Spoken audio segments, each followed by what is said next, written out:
Hey guys, tonight we're stepping into the shadowed corridors of ancient tombs where dust motes dance in air that hasn't moved for 3,000 years. You're standing at the threshold of a burial chamber, and the difference between what lies in the women's graves versus the men's tells a story nobody taught you in school. The women prepared. Oh, how they prepared. While their husbands and brothers approached death with a shrug and a hastily packed bag, women spent decades, sometimes their entire lives, gathering, crafting and arranging the items that would carry them safely into whatever came next. The story may solve mysteries you never had an explanation for. So, before you explore the story with me, please take a moment to help me subscribe to the channel, like and share this video, or maybe leave a comment below, but make sure you do it when you really like what I bring to you. Tell me where you're watching from tonight, what time it is in your corner of the world, or maybe just say hello. I love hearing from you. Now let's keep the lights as soft as possible.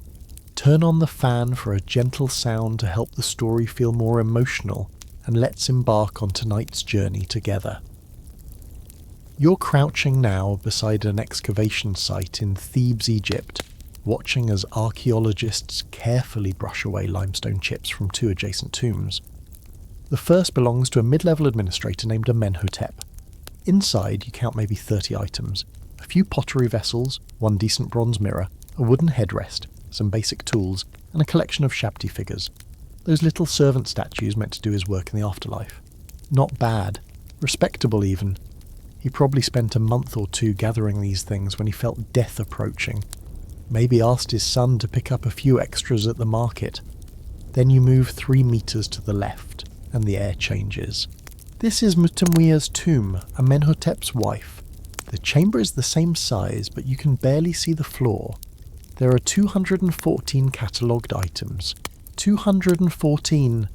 The archaeologist will spend 6 months just documenting what's here. Mutamwia has multiple complete sets of everything. 7 different wig boxes, each containing elaborately braided hairpieces. 43 jars of preserved cosmetics, some of which analysis will reveal she mixed herself using recipes passed down from her grandmother. 90 feet of the finest linen, wrapped and labelled by quality, jewellery organised by function, protective amulets separate from decorative pieces separate from items meant specifically for the journey through the Duat, the Egyptian underworld. You pick up the inventory scroll. Carefully, with gloved hands, the conservator is watching, and you notice something remarkable. Dates. Mutamwia started assembling this collection when she was 19 years old. She died at 52, 33 years of preparation. Amenhotep, according to his son's accounting papyrus, began his preparations 8 months before his death. 8 months versus 33 years. This isn't an isolated case. You're walking now through the climate-controlled storage facility, where they keep hundreds of tomb inventories, and the pattern repeats like a drum beat. Women's tombs, elaborate, extensive, meticulously planned. Men's tombs, functional, adequate, assembled late. At first you think maybe this is about wealth. Perhaps the women whose tombs survive were simply richer. But no, when you control for social class, the disparity remains. A peasant woman's grave contains 3 times as many personally prepared items as a peasant man's. A noblewoman's tomb dwarfs her husband's in both quantity and quality of grave goods. Historians still argue whether this difference stems from women having more time to prepare, greater anxiety about the afterlife, or simply better organisational skills. But you're starting to suspect it's something deeper, something about how men and women approached the fundamental terror of mortality. The candle flickers beside you as you turn the pages of a journal article written by Dr. Sarah Chen, an archaeologist who spent 15 years comparing grave goods across Mediterranean cultures. She found the same pattern in Mycenaean Greece, in Etruscan Italy, in Bronze Age Anatolia. Everywhere she looked, women prepared more carefully, more extensively, more thoughtfully for death than men did. The ratio held steady across cultures. Women's tombs contained roughly 3 times as many personally prepared items. Not inherited wealth, not things thrown in by grieving relatives, but items the deceased themselves had gathered, made, or commissioned. You're wondering now about the emotional weight of this preparation. Imagine being a woman in ancient Egypt, walking through the market at 25 and stopping at a stall selling amulets. You pick up a heart scarab, that essential protection that keeps your heart from testifying against you in the Hall of Judgment. You buy it. You take it home. You place it in the wooden chest where you keep your afterlife provisions, and you absolutely know that this chest will follow you for decades. You'll open it on your 30th birthday and add a set of canopic jars you commissioned. You'll open it at 40 and place inside the Book of the Dead scroll you saved 3 years to afford. Every addition is a small acknowledgement that yes, this will end, and no, you won't leave it to chance. Meanwhile, your husband Kenty owns exactly 0 items specifically designated for his tomb. He's not in denial exactly. He's just not worried. When you ask him about it, he waves a hand. "I'll take care of it," he says. "There's time." Spoiler alert. He will not take care of it with anything approaching your level of thoroughness. He'll panic buy a few things in his final year, and his sons will scramble to fill his tomb with borrowed items and family cast-offs. The gender divide is so stark that archaeologists can often guess the sex of remains before any skeletal analysis simply by looking at the grave goods organisation. Women's items show signs of long-term curation, pieces from different decades arranged in a coherent system, items carefully wrapped in progressively older styles of linen, labels in aging handwriting. Men's items look like someone packed for a weekend trip the night before, hastily gathered, inconsistently protected, sometimes still in the merchant's original packaging. Here's the thing that keeps you awake tonight. The women were right to prepare. In Egyptian belief, the afterlife was a complex bureaucratic nightmare, involving multiple trials, dangerous passages, and the very real possibility of being eaten by Amit the Devourer if your heart weighed heavier than a feather. Having the right spells, the correct amulets, the proper provisions, these weren't luxuries, they were survival tools. The women understood this in their bones. They prepared as if their eternal souls depended on it, because according to their beliefs, they absolutely did. The men, they seemed to approach death with the same energy they brought to asking for directions, confident they'd figure it out when they got there. And maybe they did. Or maybe the afterlife is populated with men wandering around trying to borrow a cup of natron from better prepared souls. You're standing in a linen workshop in the Fayum district, and the sound of wooden looms clicking fills the humid air. It's approximately 1500 BCE, and you're watching something remarkable unfold. 6 women sit in a row, their fingers moving with the mechanical precision of people who've performed this motion 10,000 times. They're weaving burial bandages, not for themselves, not yet, but adding to their accumulating stores. The woman nearest you is named Nefertiti, not the famous one, and she's been weaving afterlife linen since her first menstruation. She's now 47. The chest in her home contains approximately 4,000 metres of bandages in various grades, from the coarsest outer wrappings to strips so fine you could read hieroglyphs through them. Her husband Panassi, a competent carpenter, owns exactly 0 metres of burial linen. When you ask him about this, he looks genuinely confused by the question. "I'll get some when I need it," he tells you, and goes back to planing a cedar plank. Historians still argue whether this represents male optimism, denial, or a fundamental difference in how the sexes processed mortality. But the evidence is overwhelming. Women spent their healthy years preparing for death while men spent their dying days shopping. The economics of this disparity are staggering. An average Egyptian woman of middling status would produce or purchase approximately 5,000 to 6,000 metres of linen specifically for her burial over her lifetime. This represented roughly 300 hours of labour per year, nearly an hour per day, dedicated solely to afterlife preparation. Men? The papyrus records from the House of Death in Thebes show that most male customers arrived within 3 months of their demise. suddenly desperate for supplies they'd had decades to accumulate. You're holding now a transaction record from a linen merchant named Hennut Meyer, who ran a thriving business in Memphis. Her customer logs reveal something darkly funny. 83% of her male clients were purchasing emergency death packages, while already visibly ill, often negotiated by worried family members. Her female clients, by contrast, made small, steady purchases over years.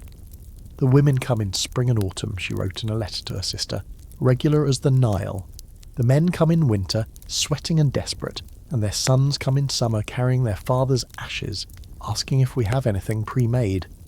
The quality difference is profound.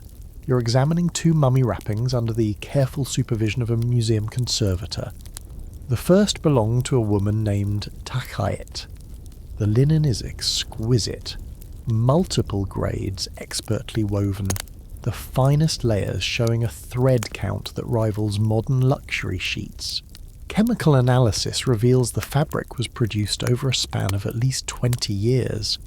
The earliest pieces show dye techniques that had fallen out of fashion by the time the newest pieces were woven. Takayet had been collecting, adding to her stores, upgrading her provisions as she aged, and could afford better materials. The second mummy is Takayet's brother, Panza. His wrappings are adequate. They're functional. They'll technically preserve his body for eternity, but they're obviously rush job work. Consistent weaving quality suggests they were all produced within the same season, probably purchased as a bulk lot. There's no layering strategy, no gradual improvement in quality toward the body. Someone bought a bunch of linen and wrapped a corpse. The job got done. You're noticing something else as you examine dozens of mummies. Women's wrappings show signs of personal involvement. Small irregularities in weaving patterns that suggest different makers. Labels written in feminine hand. Occasionally a woven-in hair or a thumbprint preserved in resin. Evidence that these women literally touched and arranged their own burial supplies while alive. Men's wrappings are anonymous, professional, done by hired mortuary workers who'd never met the deceased until he arrived as a body. The sheer volume of linen required for proper mummification is something you don't appreciate until you see it piled up. A standard middle-class mummification requires roughly 400 to 600 metres of bandages. That's 4 to 6 football fields of fabric. For the wealthy, the numbers explode. Tutankhamun's mummy used over 3,000 metres. That's 1.8 miles of linen wrapped around one teenage king. Someone had to produce all that fabric, and the evidence suggests that elite women often supervised the weaving of their own burial textiles, treating it as a decades-long project. Here's where it gets even more interesting. Women didn't just prepare their own supplies, they prepared for their families. Tomb inventories frequently show women had accumulated linen for deceased children, aging parents, and yes, their husbands. A fascinating papyrus from the 19th dynasty records a woman named Takat, who, upon her death at age 62, left behind enough linen to properly bury herself and 3 other family members. Her son wrote, with what sounds like exasperated affection, "Mother prepared for deaths that had not yet occurred and perhaps never would, yet when father died suddenly we were grateful. Men, on the other hand, rarely prepared for anyone but themselves, and barely managed that. Estate documents show that when men died, their burial costs often exceeded their set-aside provisions by 50 to 300%. The family had to scramble for funds, borrow from neighbours, sell property. When women died, their funerals typically came in under budget, and there was often surplus material that could be saved for the next generation. You're walking through the market district now, 3,000 years dissolved, and you're watching a scene that happened weekly in ancient Egypt. A woman in her 30s examines linen at a stall, running her fingers over the weave, checking for consistency. She haggles briefly, then purchases 20 metres of medium-grade fabric. The merchant wraps it carefully, and she tucks it under her arm, another addition to her growing collection. At the next stall, a desperate son argues with a different merchant, trying to negotiate a bulk discount on everything needed to bury his father, who died 4 days ago. The merchant is sympathetic but firm. Rush orders cost extra, and no, he can't deliver by tomorrow. The women were playing a long game, and they were playing it alone. Their preparations were invisible, accumulating in chests and storage rooms, growing metre by metre, year by year. Meanwhile, their husbands lived as if death were a distant concern that could be addressed with a quick shopping trip. And when death finally came knocking, guess whose preparation paid off? You're kneeling beside an open cosmetic box that hasn't seen daylight in 3,200 years, and the scent, impossibly, still lingers. Myrrh, frankincense, something floral you can't quite identify. The box belonged to a woman named Hanutawi, a merchant's wife from the Middle Kingdom, and inside you count 27 separate containers of cosmetics. 27. There are grinding pallets for coal, jars of red ochre for lips and cheeks, pots of galena for eye paint, vessels of scented oils, blocks of cleansing natron, bronze tweezers, razors, and 3 different mirrors, bronze, polished copper, and one precious silver one that still reflects your face with ghostly clarity. Her husband's tomb, excavated simultaneously just 10 metres away, contains one cosmetic item, a basic bronze razor, probably thrown in by his son as an afterthought. Welcome to the most revealing divide in afterlife preparation, the cosmetic gap. Women packed their tombs as if the afterlife were a social occasion requiring full presentation. Men packed as if they were going camping and might need to shave once. The difference isn't just about vanity, it's about identity, self-perception, and fundamentally different ideas about what it meant to exist for eternity. You're reading now from the Papyrus of Ani, one of the most complete books of the dead ever discovered. In the vignettes showing the deceased approaching the gods for judgment, something interesting emerges. The women are always depicted in full cosmetic glory, elaborately painted eyes, reddened lips, adorned with jewellery and wearing their finest linen. The men? Clean-shaven, sure, but otherwise unadorned. The women understood, it seems, that they'd be seen in the afterlife. They'd be judged not just morally, but socially. They prepared to show up. The archaeological evidence is overwhelming. In a study of 123 intact Middle Kingdom burials from the Theban necropolis, 97% of women's tombs contained extensive cosmetic equipment. Only 31% of men's tombs had anything beyond basic grooming tools. And here's the kicker. The women's cosmetics weren't just thrown in at burial. Chemical analysis shows many of these preparations were decades old, carefully stored and preserved. These women had been collecting their eternal beauty supplies for most of their adult lives. Hanutawi's coal pot, for instance, shows stratification, layers of pigment added at different times, like tree rings marking years. The bottom layer is rougher, cheaper quality. The middle layer show improvement. The top layer is practically art grade, ground so fine it would make modern cosmetic companies weep with envy. She'd been upgrading, improving, perfecting her afterlife makeup kit for an estimated 30 years. Do you remember Amenhotep from the first tomb we visited? His razor was purchased 3 weeks before his death, still bearing the merchant's mark. You're sitting now with Dr. Joanne Fletcher, the Egyptologist who literally wrote the book on ancient Egyptian hair and cosmetics. She's showing you something that makes your skin prickle. Look at this, she says, pointing to a cosmetic palette from the tomb of a woman named Nefertiti. Not that one either. See these use marks? These grooves from grinding pigments? This palette was used regularly for decades before being placed in the tomb. She was practicing, perfecting her technique, making sure she'd know exactly how to apply her afterlife makeup.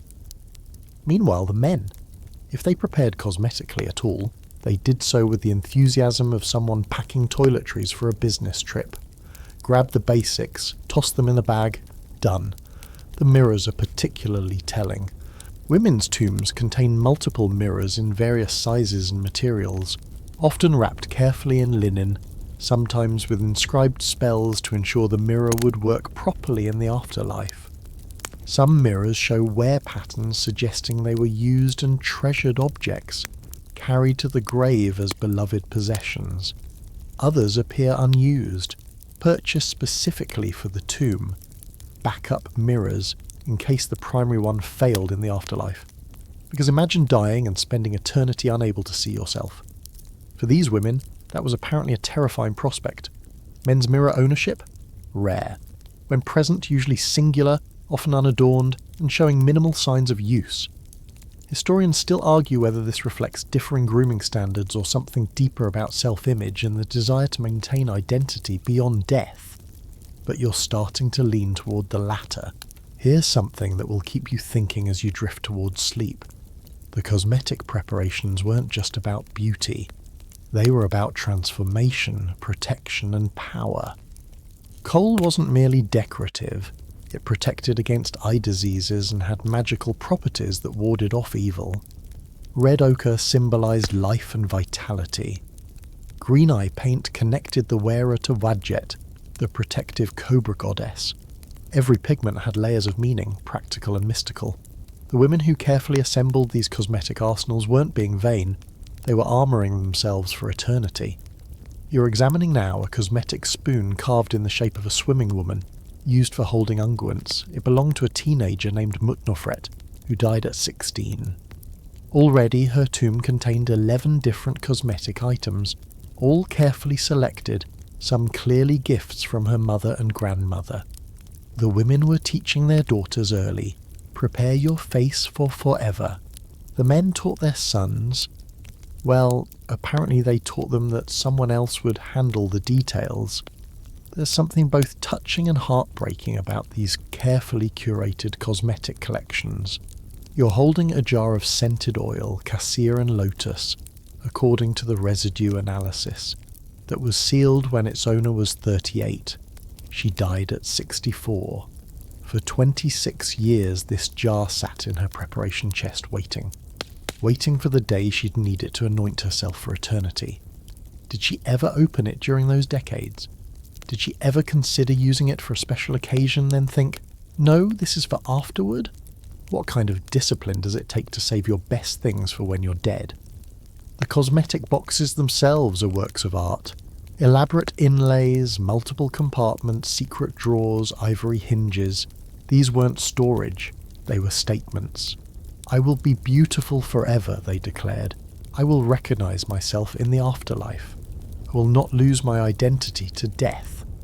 The boxes belonging to women of means could take master craftsmen months to create, commissioned years before any sign of illness, another piece of the elaborate preparation puzzle. Men's cosmetic storage, when it existed, was functional. Basic wooden boxes, simple designs, built to hold a few items without ceremony. You're laughing a little now, there in the dark, because you found a piece of ancient graffiti in a tomb worker's rest area. Someone, probably male, given the handwriting, scratched onto a limestone flake. My wife has 3 chests for death and I have none. She says I will regret this. The gods know she is probably right. Even 3,000 years ago they knew. The women were right to prepare, right to pack carefully, right to bring their entire cosmetic arsenal into eternity. 'Cause identity matters, presentation matters, and showing up to your eternal judgment with your eyeliner perfect, that's not vanity, that's victory. You're standing in a tomb antechamber that smells impossibly of bread, and you realize after a moment that what you're smelling is 3,000-year-old grain that has somehow, miraculously retained a ghost of its original scent. Around you, stacked in careful arrangements, are enough provisions to feed a family for years. Dried fish wrapped in palm leaves, sealed amphorae of wine with vintage dates still legible on the clay, baskets of emmer wheat, jars of honey that astonishingly haven't spoiled. Honey never does. There are haunches of preserved gazelle, bowls of figs, pomegranates desiccated into leathery ornaments of their former selves, and loaves of bread so perfectly preserved you can still see the baker's fingerprints in the crust. This is Lady Hanutmahit's tomb, and she has packed a feast for eternity. Not a meal, a feast. Multiple courses, variety, options. She's planned for breakfast, lunch and dinner in the afterlife, apparently forever. The inventory scroll lists 147 separate food items, arranged by type, labelled by quality, some marked with preparation instructions for the ka. The spiritual essence that would consume these offerings. You walk next door to her husband Neberman's tomb. He has 11 food items, 11. A few jars of beer, some grain, 3 questionable chunks of dried meat. It looks like what you'd grab from a gas station if you realised you forgot to eat lunch. He clearly subscribed to the someone else will handle the catering school of afterlife planning. The food divide is perhaps the most practical manifestation of the preparation gap, and it reveals something profound about how women and men thought about eternity. Women prepared as if the afterlife were a real place with real needs. Men prepared as if it were a metaphor that probably didn't require actual sandwiches. You're reading now from the tomb biography of a woman named Naunachta, a landowner from the Ramside period, who left behind one of the most detailed food preparation documents ever discovered. She began accumulating her afterlife provisions at age 27, after her first child was born. An event that apparently made mortality suddenly very real. Over the next 38 years until her death, she systematically gathered, preserved and stored food items for her tomb. The document lists annual additions. Year 3 of Ramesses III, 20 jars of honey from the Delta. Year 7, 53 loaves of the finest white bread, sealed in cedar boxes. Year 12, 6 amphorae of wine from my own vineyard, vintage noted. Naunachta was treating her afterlife like a pantry that needed constant restocking, even though she wouldn't access it for decades. Her husband's provisions, purchased entirely in the last 2 months of his life by his panicked eldest son. The variety in women's food offerings is staggering. You're looking at an inventory from a modest tomb belonging to a weaver named Takaru. She wasn't wealthy. Her tomb is small, her coffin simple, but her food selection would make a modern dinner party host jealous. 37 different food items spanning every major food group ancient Egyptians recognised. Bread in 6 varieties, beer in 4 strengths, 3 types of wine, fresh dates and dried dates, figs, grapes, both pressed and whole, lentils, chickpeas, barley porridge, roasted fowl, pickled fish, beef, goat, honey cakes, cheese, butter, olive oil, sesame oil, lettuce, onions, garlic, cucumbers and melons. She planned for variety, for preferences, for the possibility that she might want different things on different days in eternity. Her husband's tomb contains beer and bread. That's it. Beer and bread. The ancient Egyptian equivalent of assuming you can survive on pizza and energy drinks. Historians still argue whether women's elaborate food preparation reflects greater piety, more practical mindedness, or simply having more time to think about these things. But you're examining hundreds of tombs, and the pattern never varies. Women bring restaurants, men bring snacks. The preservation techniques are where things get really interesting. Women didn't just throw food in their tombs and hope for the best. They employed sophisticated preservation methods, some of which modern food scientists are still trying to fully understand. Honey as a preservative for meats, salt packing for fish, controlled desiccation for fruits, sealed ceramic containers with wax stoppers for liquids. Some of these food items have survived over 3 millennia in edible, well, theoretically edible condition. You're holding now a jar of honey from the tomb of Lady Chuyu, mother-in-law to Amenhotep III. The honey is over 3,400 years old. A brave, perhaps foolish, archaeologist in the 1920s tasted it and reported it was, quote, perfectly sweet, though one wouldn't want seconds. Chuyu had sealed this jar herself. According to the hieratic inscription on the wax cap, 32 years before her death. 32 years she kept this jar, designated for eternity, never breaking that seal for any living occasion. Men's food preservation tended toward put it in a jar and hope. Less thought, less technique, less survival rate. When modern archaeologists open men's tombs, the food is usually degraded beyond recognition. When they open women's tombs, they sometimes find meals that look like they were prepared last week. The ritual aspect of food preparation adds another layer. Women didn't just store food, they performed offering rituals over it while still alive, essentially pre-blessing their own afterlife meals. Tomb paintings show women presenting food to their own Ka statues, rehearsing the eternal cycle of offerings they hoped would sustain them after death. It's touching and slightly eerie, practicing your own funeral feast while you're still alive enough to enjoy cooking. You're looking at a particularly elaborate tomb painting now, and it shows something remarkable. A woman named Hennetmeyer, instructing her daughters in the preparation of offering foods. The hieroglyphs read, "She teaches them the correct ways so they may continue the offerings and so they may prepare for their own journeys." The women were creating multi-generational preparation systems, passing down not just recipes but entire philosophies of afterlife provisioning. The men, if they passed anything down, it was probably, "Hey, you'll figure it out." Here's something that makes you sad in a gentle, distant way.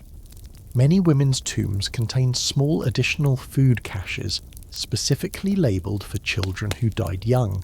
A mother's tomb might have her main provisions, and then a smaller collection marked for my daughter Mutnofret, who left at age 7 should she hunger. These women were preparing to feed their dead children for eternity. They were bringing maternal care into the afterlife, making sure that even beyond death, their babies would have their favourite foods. Men's tombs occasionally reference dead children in paintings or inscriptions, but the physical provisions almost never there. The wine collections deserve special mention.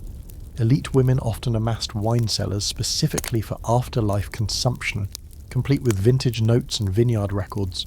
One woman's tomb contained 43 amphorae of wine spanning 18 different vintages over 22 years. She'd been collecting wines like a sommelier preparing for the world's longest dinner party. Her husband's tomb had 4 amphorae of wine, all from the same year, probably bulk purchased. You're sitting now in the dark thinking about all these carefully preserved meals, these lovingly assembled feasts waiting in tombs for spirits to consume them. The Egyptians believed offerings could be eaten spiritually, that the Ka would extract the life force from the food, leaving the physical matter behind.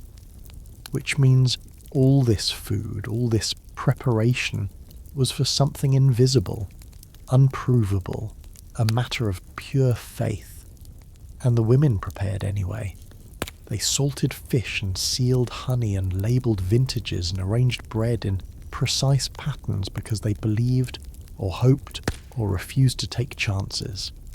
They fed death itself just to be safe. The men assumed death would have a food truck.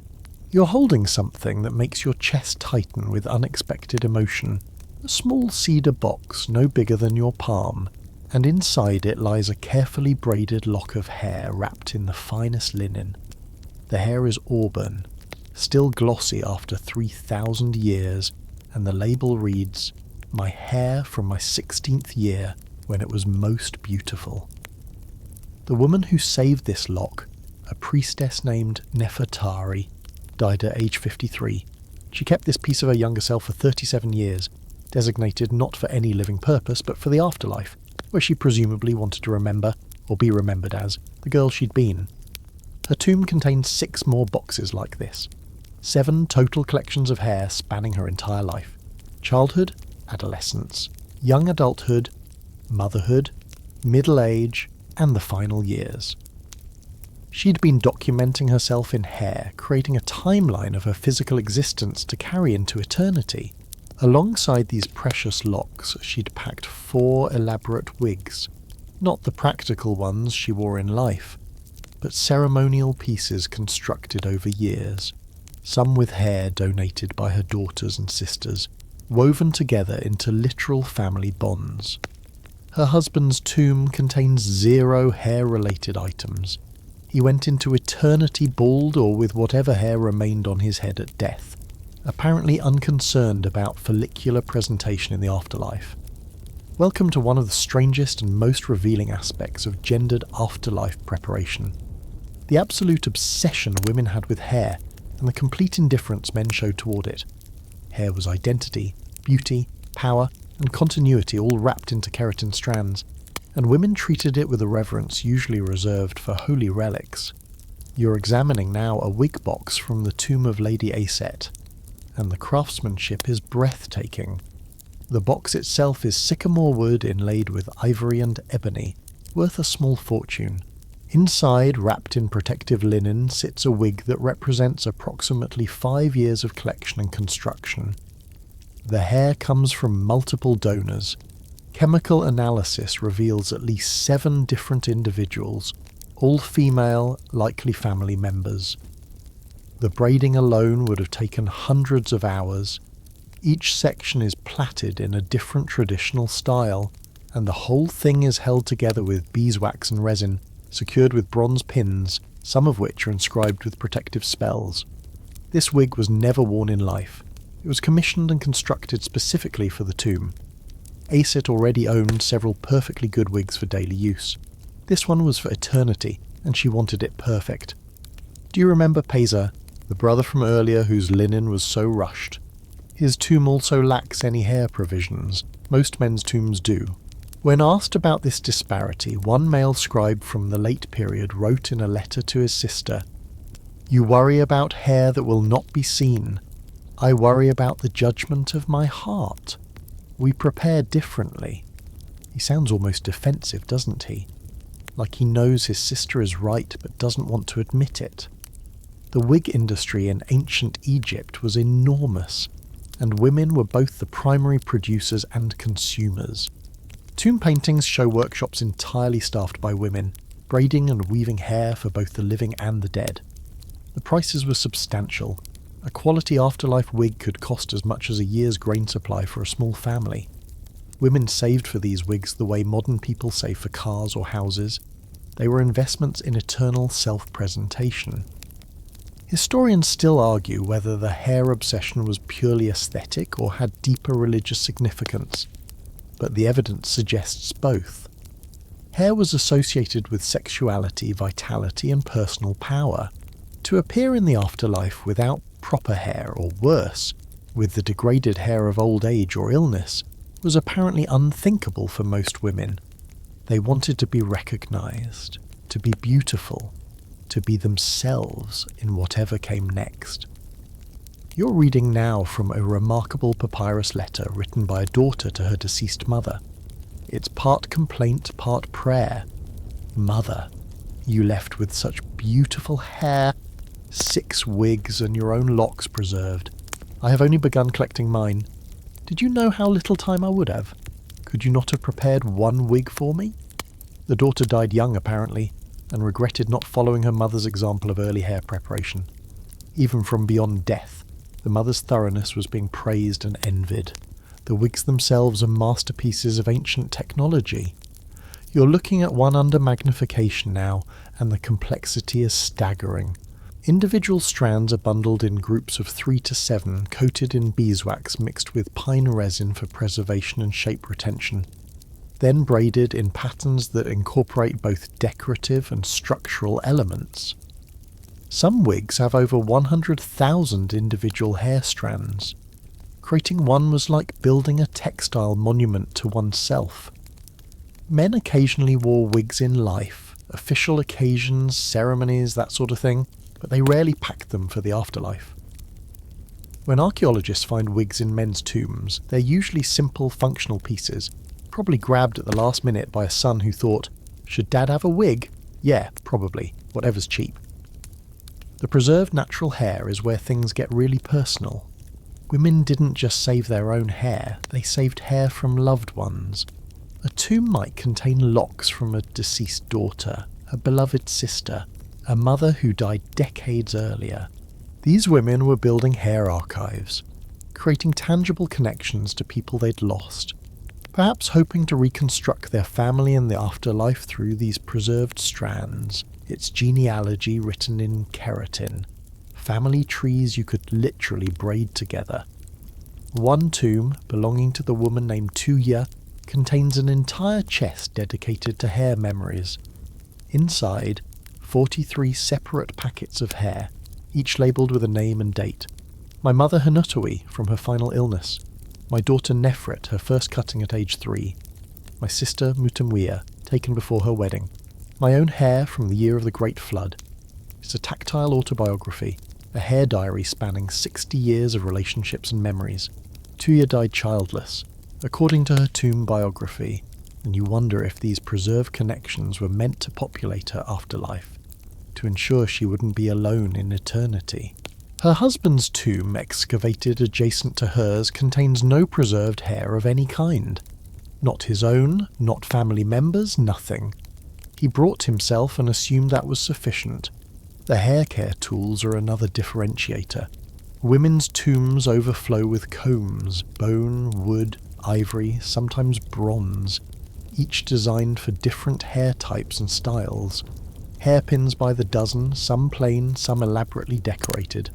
Curling rods heated over flames, razors for shaping, scissors for trimming, oils and unguents specifically for hair treatment. These weren't just packed randomly. They were organised in kits, arranged by function, ready for use in the afterlife as if the woman might need to style her hair for an important eternal occasion.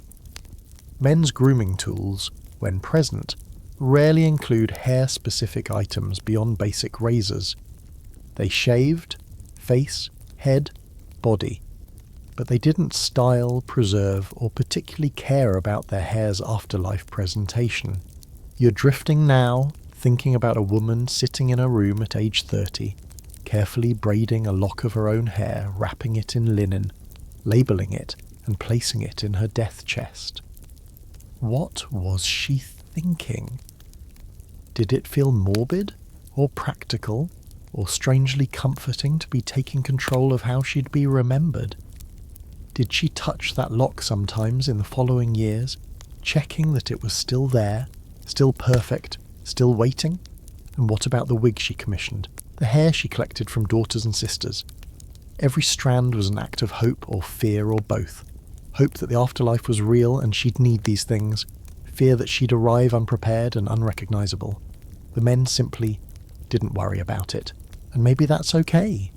Maybe they had different priorities, different fears, but the tombs don't lie. The women brought their beauty, their identity, their very selves carefully preserved in hair. The men brought themselves and hoped that was enough. You're holding a papyrus scroll so long it requires 2 people to unroll it properly, and the hieratic script covers every available centimetre of the reed paper. This is the Book of the Dead, commissioned by a woman named Hanutmehit. Not the same one from earlier, the name was common, and it contains 192 separate spells, prayers, and incantations designed to guide her safely through the afterlife's innumerable dangers. 192. The scribe who created this masterpiece worked for 3 years on commission, at a cost that equalled roughly 1/3 of Hanutmehit's entire estate. She ordered it when she was 42, healthy and vibrant, because she wanted the words to be perfect, the illustrations flawless, the magic potent. Her husband's Book of the Dead is 11 spells long. 11. It's a greatest hits compilation, the absolute minimum to maybe possibly get through the Hall of Judgment without being devoured by Amit. He purchased it pre-made from a mortuary temple 3 weeks before his death, and the scribe didn't even have time to properly personalise it. There are blanks where his name should appear, filled in later by a different hand in shakier script. Welcome to the textual divide, where women's anxiety about the afterlife transformed into elaborate written insurance policies, while men grabbed the spiritual equivalent of a pamphlet and called it sufficient. The numbers are stark. In a comprehensive study of 234 books of the dead from the New Kingdom period, women's versions averaged 147 spells. Men's versions averaged 42. Women commissioned longer texts, paid for better illustrations, insisted on higher quality papyrus, and often ordered multiple copies. A primary edition for the tomb and backup scrolls placed in different locations just in case. Men bought what was available and assumed the gods would understand they'd been busy. You're reading now through Hanut Mahit's elaborate scroll, and the spells reveal such specific anxieties. Spell 53, for not eating feces in the realm of the dead. Spell 54, for not eating feces again, just to be absolutely sure. She's covered the same concern twice with different incantations, hedging her bets. Spell 89, for causing the soul to be united with its body in the realm of the dead.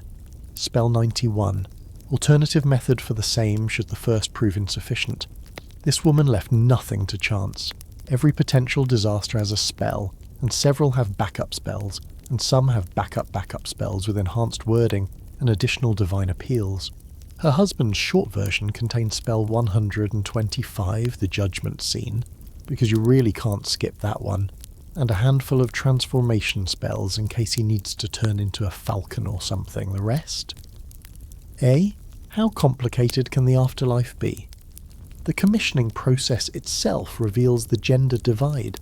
Mortuary workshop records from the Theban necropolis show that women typically engaged with scribes over months or years, making revisions, requesting additional spells, asking for specific illustrations to be refined. One papyrus draft shows 16 rounds of corrections requested by a woman named Tentapet, who kept sending the scroll back with notes like, "The crocodile in spell 31 doesn't look menacing enough, and please make the gods' faces more kind in the judgment scene." Men's commissioning records, when they existed, all read like, "Standard package, medium quality papyrus. When can I pick it up?" One particularly efficient male customer wrote to a scribe, "Whatever you have pre-made is fine. Just insert my name.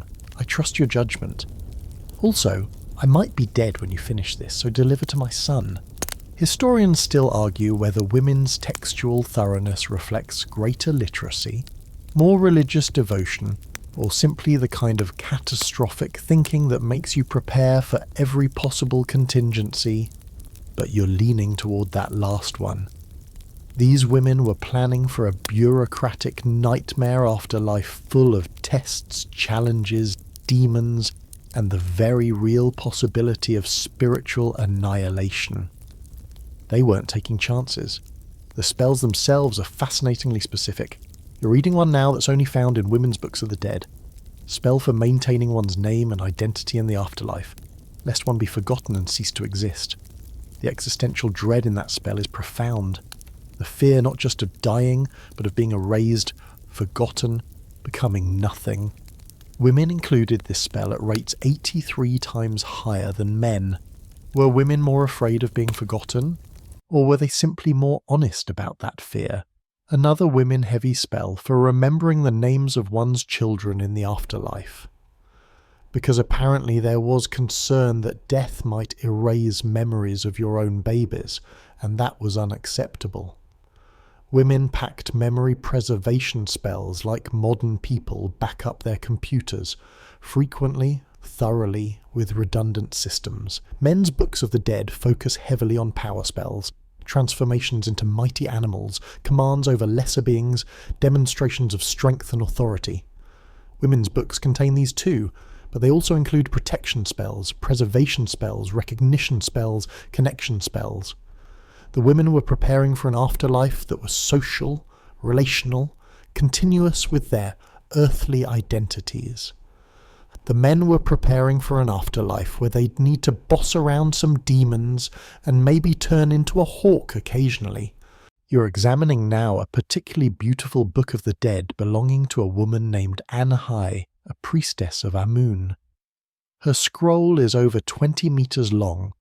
That's 65 feet of continuous magical protection. The illustrations are museum-quality artwork, each vignette a masterpiece of New Kingdom painting. The text is calligraphic perfection. There isn't a single error, correction, or smudge. This scroll took approximately 5 years to complete and cost more than Anhai's house. She commissioned it at age 38 and reviewed it regularly until her death at 59, making small additions and refinements. By the end, it was less a document and more a spiritual fortress constructed from words and images. Her brother's Book of the Dead is 6 spells on medium-grade papyrus, with illustrations that look like they were drawn during the scribe's lunch break. He probably paid for it with petty cash. The personalization is key. Women insisted on customization, their actual names in every spell, their specific circumstances referenced, sometimes even their individual fears addressed in unique incantations. One woman's Book of the Dead contains a spell found nowhere else.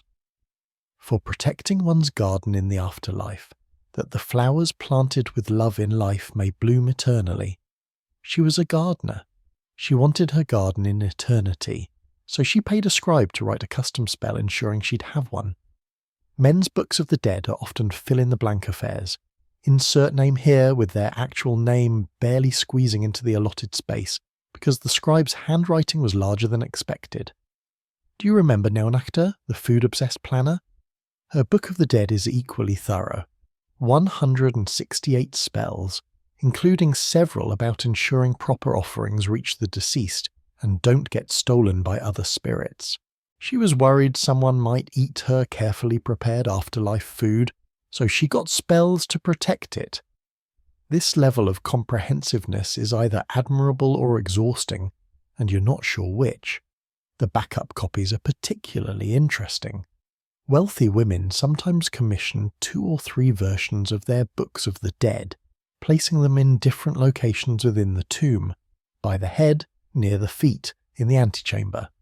The logic was apparently, if one scroll gets damaged or destroyed or somehow fails, there are backups. It's spiritual redundancy, the ancient equivalent of cloud storage for your soul. Men with backup scrolls? You found exactly 3 examples in the entire archaeological record, and 2 of those were probably gift from worried daughters. You're sitting in the darkness now, thinking about all these words, these hundreds of thousands of carefully inked hieroglyphs, all designed to speak on behalf of the dead. The women understood something profound. In the afterlife, you'd need an advocate, a script, a prepared statement. You couldn't improvise your way through eternity. You needed the right words at the right time, and those words had to be ready before you died, because afterward would be too late. The men assumed they'd wing it, and maybe that confidence was justified. Maybe the gods respected a good improvisation. Or maybe the afterlife is full of men who wish they'd paid for the extended spell package. You're standing in a tomb chamber that feels crowded despite having been empty of living people for millennia. The walls are covered with painted figures, servants, attendants, workers, dozens of them, and scattered across the floor are shabty figures, small mummiform statues carved from wood, stone and faience. You start counting, 20, 50, 100. You give up at 237 because there are still more in boxes you haven't opened yet. This tomb belongs to a woman named Mutnodjmet, a wealthy landowner's wife, and she has assembled an entire workforce for the afterlife.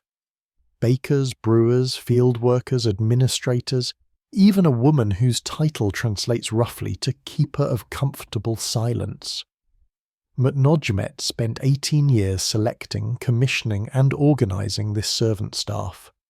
Each shabti is labelled with a name, job description and schedule. She's created an afterlife HR department complete with organisational charts. Some shabtis wear different clothing to indicate rank. Some hold tools specific to their tasks. A few have tiny tech scrolls tucked into their bases with detailed job descriptions. She's thought of everything. Her husband's tomb contains 12 shabti figures. They're identical, generic, probably purchased as a set from a mortuary workshop's clearance section. Not one has a personal name or specific job assignment. They're just there. 12 ambiguous helpers for whatever needs doing in eternity. The servant question reveals perhaps the most pragmatic aspect of gendered preparation differences. Women understood that the afterlife, according to Egyptian theology, involved actual work, fields to plough, grain to grind, bread to bake. The Assyrian afterlife wasn't eternal rest. It was eternal agricultural labour, unless you had servants to do it for you. Women took this seriously. Men assumed they'd figure something out. You're reading now from the Papyrus of Ani again, this time the sections dealing with Shabti activation. The spells are remarkably specific. O Shabti, if I am called upon to do any work in the realm of the dead, to cultivate the fields, to irrigate the land, to carry sand from east to west, you shall say, "Here I am, I will do it." It's a magical employment contract binding these figures to eternal service. Women commissioned these spells to be inscribed on every single Shabti. Men often had the spell once on a single master figure and hoped it would cover the whole workforce. The numbers scale with wealth, but the gender gap remains consistent. A wealthy woman might have 400 Shabtis, a wealthy man might have 80, a poor woman might have 3 carefully carved wooden figures she made herself over years. A poor man might have 1 roughly shaped clay figure his son threw in the tomb at the last minute. Across all social classes, women brought more help to the afterlife. Historians still argue whether this reflects women's greater awareness of domestic labour demands. They knew exactly how much work running a household required, or simply more thorough planning generally. You suspect it's both. These women had spent their lives managing servants, organising work, delegating tasks. They understood that eternity wouldn't manage itself. The quality difference is striking. You're examining Mutnod Jumet's Shabtis under museum lighting, and each one is an individual artwork. Different facial features, different body types, realistic tool-holding poses. She didn't want a generic servant army. She wanted specific, competent individuals. One Shabti is carved as an older woman with laugh lines around her eyes, perhaps modelled on a beloved servant from life. Another is a young man with muscular arms, clearly designated for heavy labour. These aren't mass-produced magical objects, they're portraits. Her husband's 12 Shabtis could be siblings. Same blank face, same generic pose, probably carved by the same workshop apprentice on a slow Tuesday. They'll do the work if magically activated, but they won't bring any personality to it. The organisation systems are where women's preparation really shines. Some women organise Shabtis by task. Farming figures in one basket, food preparation figures in another, cleaning figures in a third. Others organised by shift. First-month workers separate from second-month workers, ensuring eternal labour rotation. One woman's tomb contained a papyrus roster listing every Shabti by name, job and schedule, a 3,000-year-old work calendar. Men's Shabti organisation strategy. Put them in the tomb. Maybe in a box if someone felt ambitious. You're looking now at something that makes you smile despite the sepulchral setting. A woman named Izet commissioned 49 Shabti figures, 7 for each day of the week according to her organisational logic. But she also commissioned 7 overseer Shabtis, distinguished by their fancier clothing and stern expressions. These overseers hold no tools, they hold sticks. Their job is to supervise the other Shabtis, to ensure they're actually working and not slacking off in the afterlife. Izet was so thorough in her planning that she brought middle management to eternity. Her husband brought 12 workers and apparently trusted they'd self-manage. The personal touches reveal different attitudes towards servants and service. Women's Shabtis sometimes include figures clearly modelled on real people, trusted servants from life, beloved attendants who died years earlier. There are inscriptions like, "In the likeness of Henut Mehit, my faithful servant who departed in year 5 of Thutmose III, that she may serve me again beyond death." These women were recreating their earthly households, bringing back people they'd relied on and cared for. Men rarely personalised their servant figures beyond generic labels. The Shabtis are workers, not individuals, tools, not companions. Do you remember the woman who prepared linen for family members? Her Shabti collection includes 23 figures specifically designated as servants for my children in the afterlife. She wasn't just preparing her own eternity, she was staffing her children's afterlives. ensuring that even the dead babies would have help if they needed it. The maternal preparation instinct extended beyond death, beyond even the boundaries of her own needs. Men's Shabti collections rarely include servants designated for anyone but themselves. The inscriptions on Shabtis tell stories of anxiety and hope. One woman's figures all bear an additional spell. May you recognize me as your mistress in the afterlife and serve willingly, not with resentment. She was worried her eternal servants might not like her, might sabotage their work, might rebel in the afterlife. So she added a happiness spell, trying to ensure cheerful service for eternity. The psychological complexity there is remarkable. Even in death, she was concerned about staff morale. Men's Shabti inscriptions, when they exist beyond the standard activation spell, tend toward commands, do the work assigned. No please, no happiness clauses, just orders. You're holding now a tiny Shabti, no bigger than your thumb, carved from cheap limestone. It's crude, rough, clearly made by unskilled hands. The inscription reads, Shabti for Nefret, made by Nefret, that I may have help in the afterlife even though I am poor. This woman couldn't afford to commission proper Shabtis, so she carved her own. One figure, imperfect, but present. She prepared within her means, refusing to go into eternity without any help at all. The poorest men's tombs often contain no Shabtis whatsoever. They do their own eternal labour, apparently, or hope the gods would be understanding. The workshops that produced Shabtis were major industries, and women were their primary customers. Purchase records from the House of Life in Memphis show that women bought Shabtis at a rate roughly 5 times higher than men, spent more per figure, and returned more often to add to their collections. Shabti acquisition was an ongoing process for women. They'd buy a few each year, gradually building their workforce over decades. Men bought in bulk once, usually late, usually cheap. One workshop complaint letter has survived, written by a frustrated craftsman to his brother. I have 3 orders from women, each demanding 20 figures with individual features and specific tools. I have 1 order from a man demanding 100 identical figures by next week. The man will pay more for less work, but the women will tell their friends if I do well. I am torn.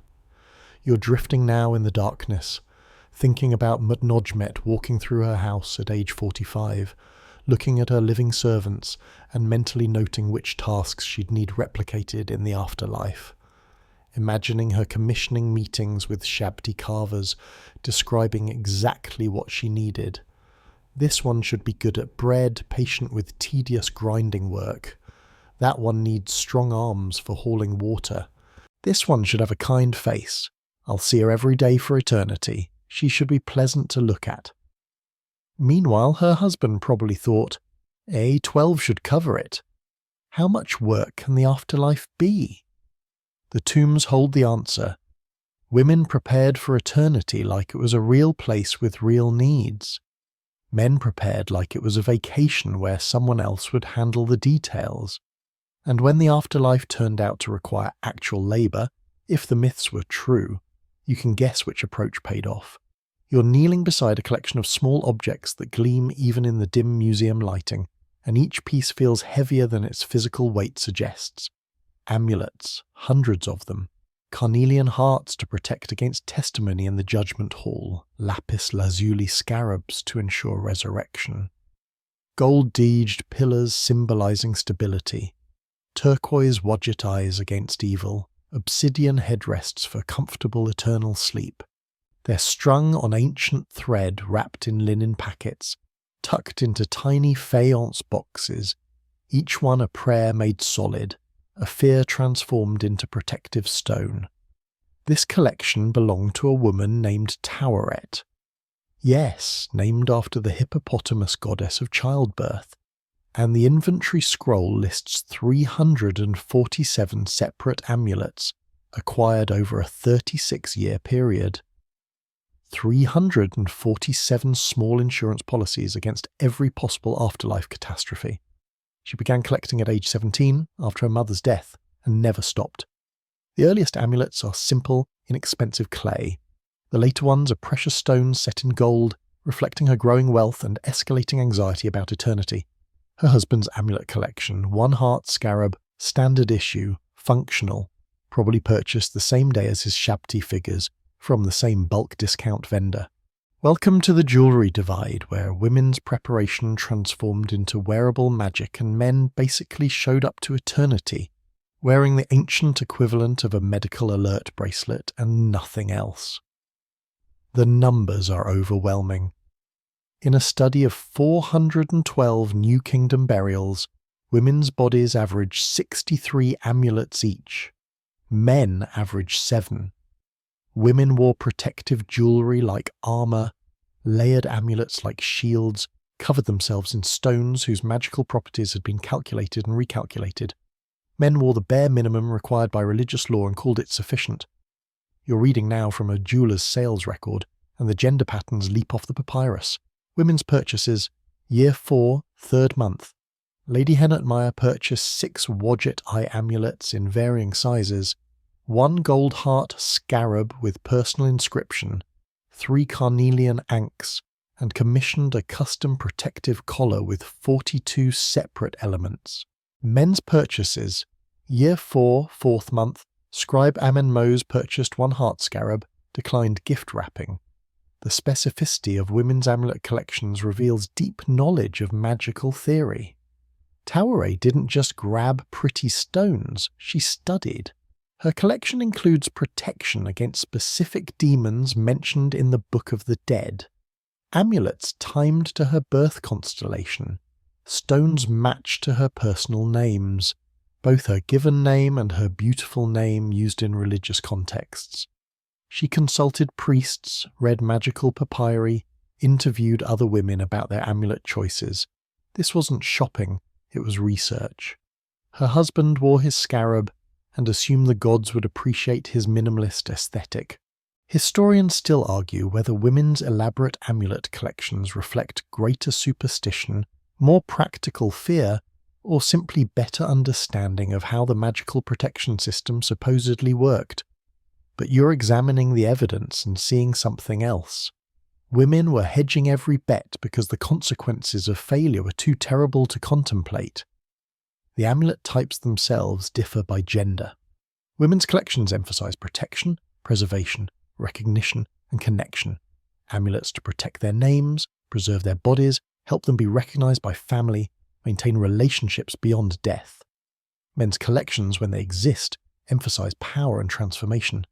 Amulets to command demons, transform into powerful animals, demonstrate strength before the gods. You're holding now a particularly moving amulet, a small golden heart inscribed with a woman's prayer. O my heart, do not stand as a witness against me. Do not speak against me in the judgment. Do not oppose me in the tribunal. It's spell 30b from the Book of the Dead, condensed onto a piece of jewelry smaller than your thumbnail. The woman who wore this carried her terror of self-betrayal as a pendant. She feared her own heart might testify to her imperfections, so she paid a master goldsmith to bind it to silence with words of power. Men had this same fear, theoretically, but their heart scarabs tend to be larger, simpler, more perfunctory. 1 scarab, 1 spell. Done. Women often wore multiple heart protections, backup hearts in case the primary one failed, secondary spells inscribed on different stones, redundant magical systems protecting the same organ from the same potential testimony. The protective collar necklaces are works of art and paranoia combined. You're examining one now, 48 separate amulets strung together in a specific sequence determined by magical correspondence tables. Each stone was chosen for its protective properties, its colour symbolism, its resonance with specific gods. The arrangement isn't random, it's a magical algorithm written in gemstones. The woman who commissioned this piece, a merchant's wife named Mutemwaya, met with the jeweller 17 times over 2 years to get the design exactly right. The jeweller's notes survive. Client is very particular. Client wishes to know the source quarry of each stone. Client has rejected 3 lapis pieces for insufficient colour depth. Client insists on personal blessing from temple priest before final assembly. Her husband's jewellery, one bronze ring with his name on it. Not magical, just identifying, in case someone found his body and wondered whose it was.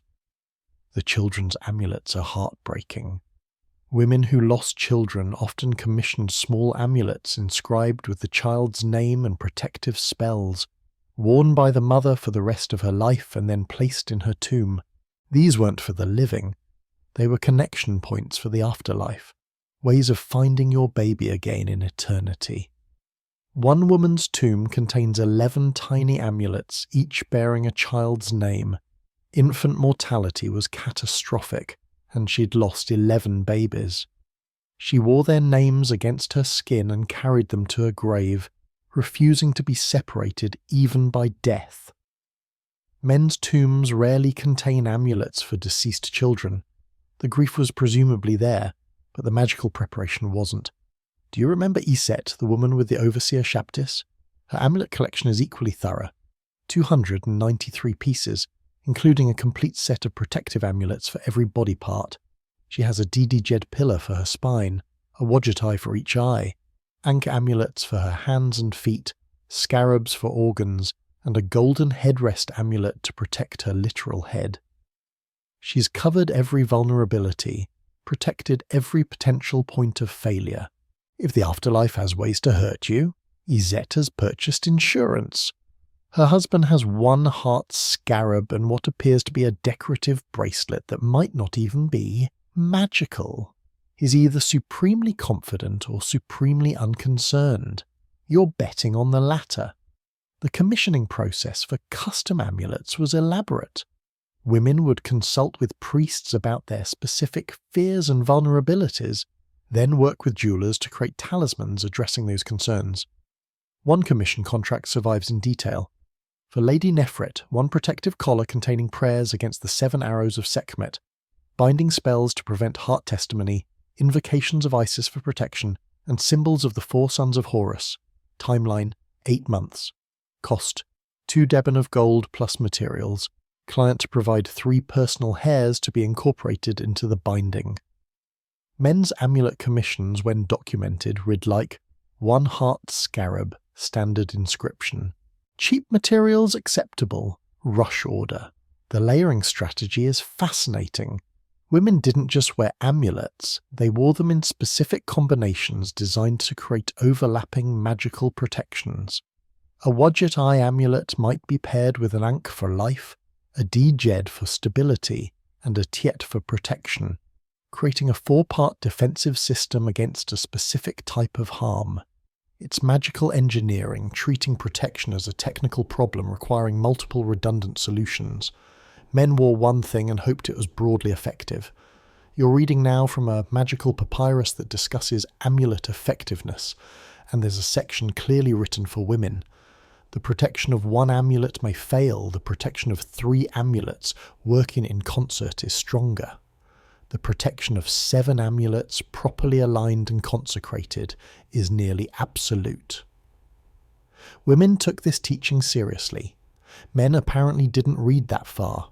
The personal inscriptions reveal different relationships with mortality. Women's amulets often include personal pleas. Protect Hanutmahit, born in year 3 of Amenhotep II, daughter of Neferure, beloved of her children. They're individualized, emotional, specific. Men's amulets are functional, protect the bearer. No names, no personal details, generic magical activation phrases. One particularly elaborate amulet set belonged to a woman named Chuyu. Yes, that Chuyu, the king's mother-in-law with the perfect honey. Her protective jewellery is now in museums around the world, and the collection is staggering. Gold, lapis lazuli, carnelian, turquoise, obsidian, every stone known to have protective properties. Some amulets are inscribed with entire chapters of the Book of the Dead. Some contain miniature scrolls tucked into hollow chambers. She wore a library of protection, a jewellery archive of every spell that might save her. Her husband's amulets could fit in your pocket. You're lying there now, thinking about these women covering themselves in stones and prayers, weighing themselves down with protection, carrying the physical burden of their fears made manifest in jewellery. Every amulet added weight. Every spell-inscribed stone was something to carry, and they carried it anyway, for years, adding piece after piece, building their armor against eternity one gemstone at a time. The men travelled light, apparently confident the minimal protection would suffice. And maybe they were right. Or maybe the afterlife is full of underprotected souls who wish they'd listened to their wives and bought the extended amulet package. You're standing at the entrance to a tomb that makes you feel slightly claustrophobic just looking at the floor plan. This burial chamber has 3 separate rooms connected by narrow passages, 2 false doors painted to look like escape routes, a concealed shaft leading to a secondary chamber, ventilation holes that serve no practical purpose for the dead but create the illusion of breathable space, and a complicated series of corridors that loop back on themselves in ways that suggest the occupant was deeply concerned about getting trapped. This is Lady Nefertari's tomb, not the famous queen, a different Nefertari, a judge's wife who spent 12 years designing her eternal resting place. She consulted with architects, modified plans 17 times, and personally supervised construction with one clear obsession: options. She wanted multiple rooms in case one flooded or collapsed. She wanted alternative exits in case the main entrance became blocked. She wanted escape routes, even though technically she'd be dead and wouldn't need to escape anything. The architecture itself is a manifestation of anxiety, stone and space, arranged to soothe fears about eternal entrapment. Her husband's tomb, located 50 meters away, is a rectangular box carved into bedrock. 1 room, 1 entrance, 4 walls and a ceiling. He apparently never worried about being trapped for eternity, or if he did, he didn't express that concern through architectural modifications. Welcome to the spatial divide, where women designed elaborate tomb structures with multiple contingencies, and men essentially dug holes and called them sufficient. The architectural evidence is consistent across centuries and social classes. Women's tombs, when the deceased had any control over design, tend toward complexity. Multiple chambers, interconnected spaces, careful attention to layout and flow. Men's tombs favour simplicity. Dig deep enough that grave robbers will be discouraged. Make the space big enough for your stuff. Done. You're examining now the tomb plans of 53 couples buried in the Theban necropolis, and the pattern is unmistakable. Women's burial chambers average 2.3 rooms. Men's average 1.1, and that 0.1 represents the occasional addition of a small antechamber, probably added by a thoughtful son. Women designed for occupancy, as if they'd be living in these spaces. Men designed for storage, as if their tombs were just really permanent closets. Historians still argue whether this reflects women's greater anxiety about the afterlife environment, their more sophisticated understanding of space and dwelling, or simply having more time to obsess over architectural details during the tomb planning process. You suspect it's anxiety mixed with a practical understanding that if you're going to spend eternity somewhere, it should at least be well designed. The false doors are particularly telling. These painted or carved elements look like functional exits but lead nowhere. They're symbolic passages for the car to travel in and out. Women's tombs contain false doors at a rate 3 times higher than men's tombs. The placement is careful, deliberate. False doors positioned to create visual flow, to suggest movement and possibility, to prevent the space from feeling like a dead end, which, ironically, it absolutely is. Men's tombs rarely include false doors beyond the single traditional one required by religious custom. One exit symbol, actual or symbolic, was apparently sufficient for male psychological comfort. You're looking at a remarkable architectural diagram now, drawn on papyrus by a woman named Toweret, who designed her own tomb. She's included annotations in her own hand. This chamber for sleeping should the eternal rest require actual rest. This chamber for receiving offerings, so visitors need not disturb the inner sanctum. This corridor angled to catch morning light, if light somehow penetrates. This alcove for private contemplation, Should consciousness continue in some form? She's designing for uncertainty, creating spaces for every possible version of how the afterlife might actually function. Her husband's tomb plan, drawn by a professional architect, includes no annotations. It's a rectangle with a sarcophagus marked in the centre. That's the whole design concept. The ventilation considerations are fascinating because they make no practical sense. Dead people don't breathe. Yet women's tombs frequently include carved channels, decorative grills, and openings designed to suggest airflow and prevent the space from feeling suffocating. It's psychological architecture, designing for the comfort of a consciousness that may or may not persist. One woman's tomb includes 16 separate ventilation features, none of which actually ventilate anything. They're decorative, symbolic, manifestations of the fear of being buried alive or the fear of airless eternity. Men's tombs, sealed boxes. If air gets in, that's a construction flaw, not a feature. The escape route obsession appears primarily in women's tombs. These aren't actual functional exits, they're architectural elements designed to create the feeling that escape is possible. Passages that lead to small alcoves painted with outdoor scenes as if you could step through into open air. Carved staircases ascending to solid rock, suggesting a way up and out even though there isn't one. Corridors that turn corners to create the illusion of depth and possibility beyond what the actual tomb structure contains. Do you remember Mutnojmet with her elaborate servant collection? Her tomb architecture is equally complex. 7 interconnected chambers, each with a specific purpose she documented in the tomb's dedicatory inscription. Chamber for my body, chamber for my possessions, chamber for my servants, chamber for receiving visitors, chamber for private offerings, chamber for rest, and chamber for eternity. Should eternity require its own space separate from daily death? She's planned for the possibility that the afterlife has different modes, different activities, different needs depending on the eternal day. Her husband's tomb has one room divided by a low wall. That's his entire architectural innovation. A wall that doesn't reach the ceiling, creating the suggestion of 2 spaces without actually committing to building a second chamber. The decoration patterns reflect these spatial anxieties. Women's tomb walls are painted with landscapes, gardens, open skies, visual suggestions that the space extends beyond its physical boundaries. There are windows painted on solid rock, showing views of the Nile, palm groves, distant mountains. The woman buried here wanted to feel surrounded by the world, not trapped in a stone box.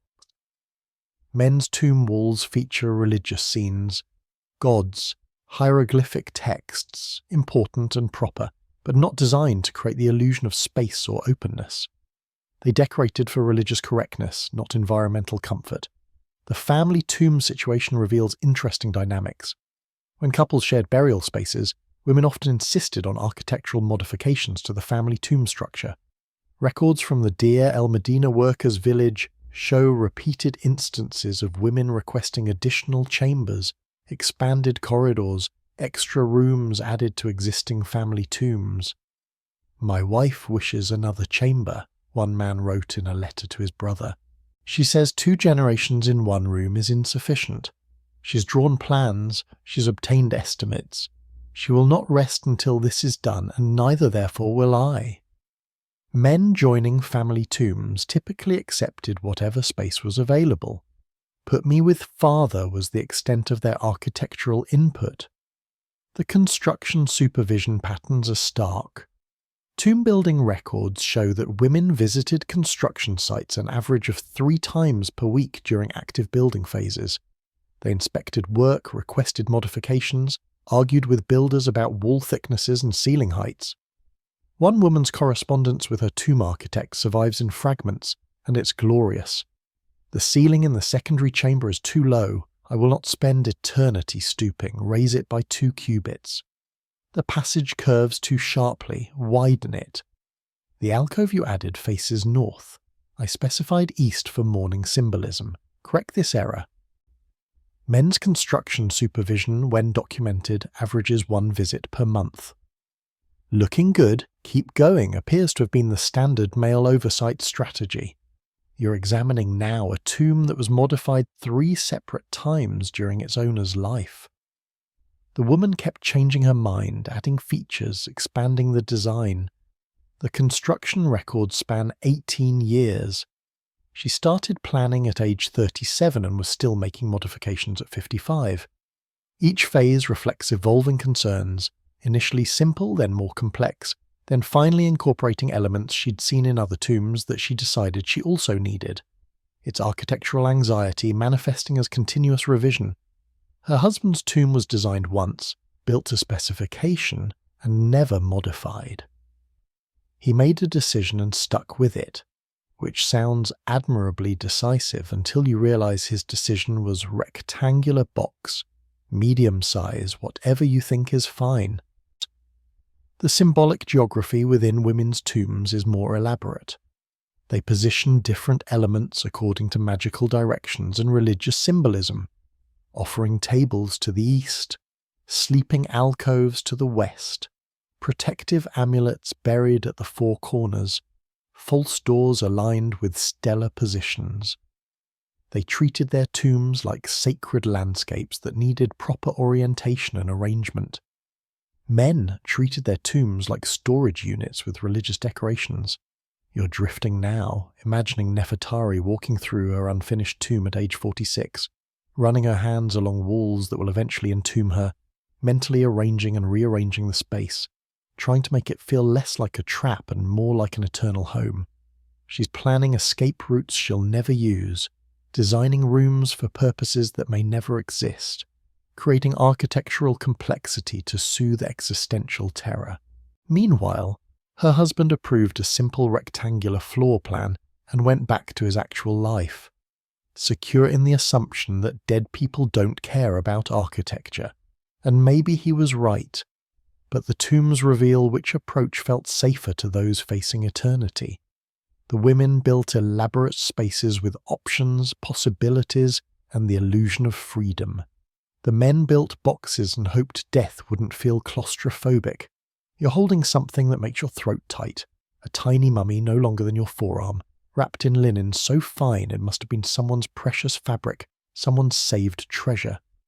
The hieratic inscription on the wooden coffin reads, Neferue, daughter of Hanut-Maya, who lived 3 months and 7 days, beloved of her mother, prepared for eternity. This isn't the mother's tomb. This is a separate, complete burial for an infant who barely had time to open her eyes to the sun. The provisions are miniature but complete. Tiny shabtis carved from cheap wood, a small collection of amulets, jars of food scaled to infant proportions, even a tiny Book of the Dead with simplified spells. Hanut-Maya prepared this. She commissioned the coffin, gathered the provisions, performed the rituals, and buried her daughter with the same care she was preparing for her own eventual death. The cost represented roughly 6 months of the family's income, a catastrophic expense for a 3-month life. But Hanut-Maya did it anyway, because her baby needed protection in the afterlife. And mothers don't stop mothering just because their children die. In the adjacent area, you find the tomb of Hanut-Maya's husband. There's no mention of the dead daughter, no provisions, no amulets, no tiny coffin. Men grieved. Of course they grieved. But they rarely transformed that grief into elaborate afterlife preparation for lost children. Welcome to the most heartbreaking aspect of gendered preparation differences. Women prepared for their children's deaths with the same thoroughness they prepared for their own, while men participated in these rituals rarely, peripherally, as observers of grief rather than architects of it. The archaeological evidence is overwhelming and emotionally devastating. Infant and child burials with extensive grave goods are almost universally associated with maternal preparation. Chemical analysis of textile wrappings, handwriting on labels, stylistic choices in amulet selection, all point to female hands doing the work of preparing small bodies for eternity. You're reading now from a letter written by a woman named Takat to her sister. My son died in his 4th year. The fever took him quickly. I had not prepared. I had thought, hoped, prayed. that I would not need to prepare for him, but now I must, and I have nothing ready. I am gathering what I can, I am commissioning what I must. My husband says to give the child a simple burial, that elaborate preparations are for adults. But how can I send my baby into the next world with less protection than I plan for myself? So I prepare, though it empties our savings. I prepare, though my hands shake wrapping his small limbs. I prepare because what else can a mother do? Men's responses to child death, when documented, tend toward philosophical acceptance or religious platitudes. The gods have taken him. She is with the blessed ones now. True, perhaps comforting, certainly easier than spending months gathering miniature funerary equipment for a person who barely existed. Historians still argue whether women's elaborate child burial preparations reflect deeper maternal bonds, different grief processing, or simply the practical extension of their general preparation tendencies. But you're looking at tomb after tomb after tomb, and the pattern is unambiguous. Mothers prepared their children for eternity. Fathers wrote their names on tomb walls and moved forward with their lives.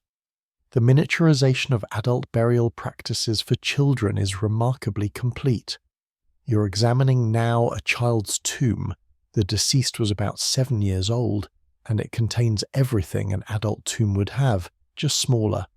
43 shabtis, each carved to child proportions, a Book of the Dead with age-appropriate spell modifications, cosmetic equipment sized for small hands, food offerings in tiny jars.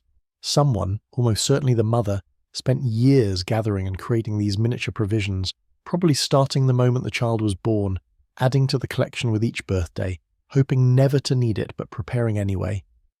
The father's contribution, according to the tomb's accounting records, was paying for the burial plot and hiring the mortuary workers. Financial support, but not the emotional labour of actual preparation. Do you remember Naunachter, the comprehensive food preparer? Her tomb also contains 3 small subsidiary burials for children who died young, ages 2, 5, and 8. Each child has complete provisions scaled to their age. The 2-year-old has nursing-related amulets and maternal protection spells. The 5-year-old has toys and learning tablets. The 8-year-old has the beginnings of an adult burial kit.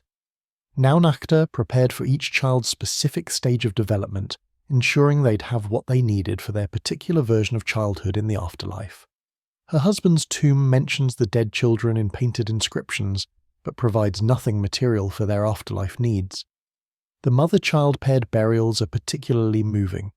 These are tombs designed from the beginning to hold both mother and child, with the child's burial already incorporated into the mother's afterlife plans. One woman's tomb includes a small chamber specifically designed for her daughter who died at age 11 with this inscription: "I have prepared a place for you beside me, that we may not be separated in eternity. What death has divided, the afterlife will reunite."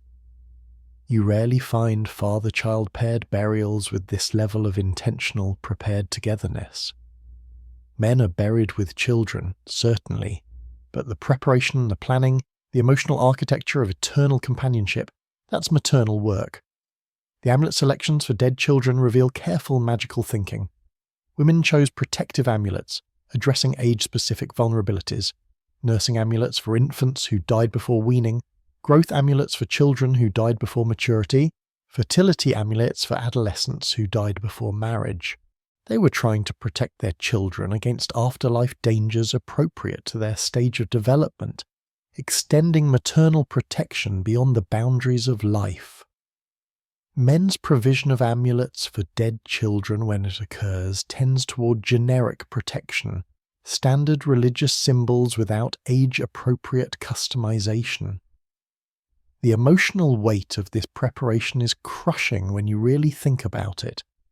Imagine being a mother in ancient Egypt losing a child, which happened with horrifying frequency. Infant mortality rates approached 50%, and then spending the next months or years assembling a complete afterlife kit for that tiny person, wrapping the small body yourself because no one else will be careful enough.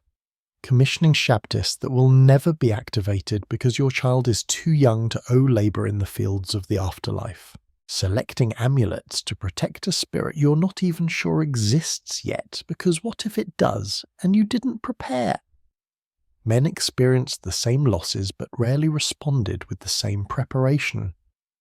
Archaeological records from Deir el-Medina show that child burials funded and prepared by fathers alone are significantly simpler. Basic wrapping, minimal grave goods, few personalised elements. Child burials prepared by mothers are elaborate, expensive, heartbreaking in their completeness. You're reading now from a papyrus that lists the contents of a child's tomb, and the handwriting changes partway through. The first section is neat, organised, clearly written by a professional scribe. Inventory of burial equipment for the child Neferhotep, son of Amenemope and Mutemwiya. Then the handwriting shifts, becomes shakier, more emotional. Added by his mother, his favourite toy boat that he may sail in the afterlife, his dog's collar that he may find his pet beyond death, the lock of my hair that he may recognise me when we meet again. The mother added to the official inventory, couldn't bear to let her child go with only the standard equipment needed to include pieces of life, of connection, of hope for reunion. You find no equivalent paternal additions in the archaeological record. Men followed the official inventory, women added love. The ongoing provision for dead children is another maternal pattern. Women who lost children often made regular offering trips to the child's tomb throughout their remaining lives, bringing food, toys, small gifts. Tomb paintings sometimes show these visiting scenes, a woman kneeling before a small offering table, clearly at a child's burial site, maintaining the relationship across the boundary of death. Men visited family tombs for festivals and formal occasions, but the regular personal maintaining the relationship visits were maternal work. The economic burden of child burial preparation was substantial. A complete child burial could cost anywhere from 1 to 6 months of household income, depending on social class and the elaborateness of provisions. Women often saved secretly, hiding money and materials designated for potential child burials, hoping never to use them but unable to risk being unprepared. Men typically only engaged with the economics of child burial after a death occurred, at which point cost became emergencies rather than planned expenses. You're sitting in the darkness now, surrounded by the archaeological evidence of mothers who couldn't save their children from death, but could at least prepare them for whatever came after. Every tiny mummy, every miniature shabti, every child-sized amulet represents a mother's love transformed into material form, a grief so profound it demanded action, preparation, the only control available when everything else had been lost. The fathers grieved too, you don't doubt that. But the grief stayed interior, philosophical, expressed in words and time rather than miniature coffins and carefully wrapped bodies.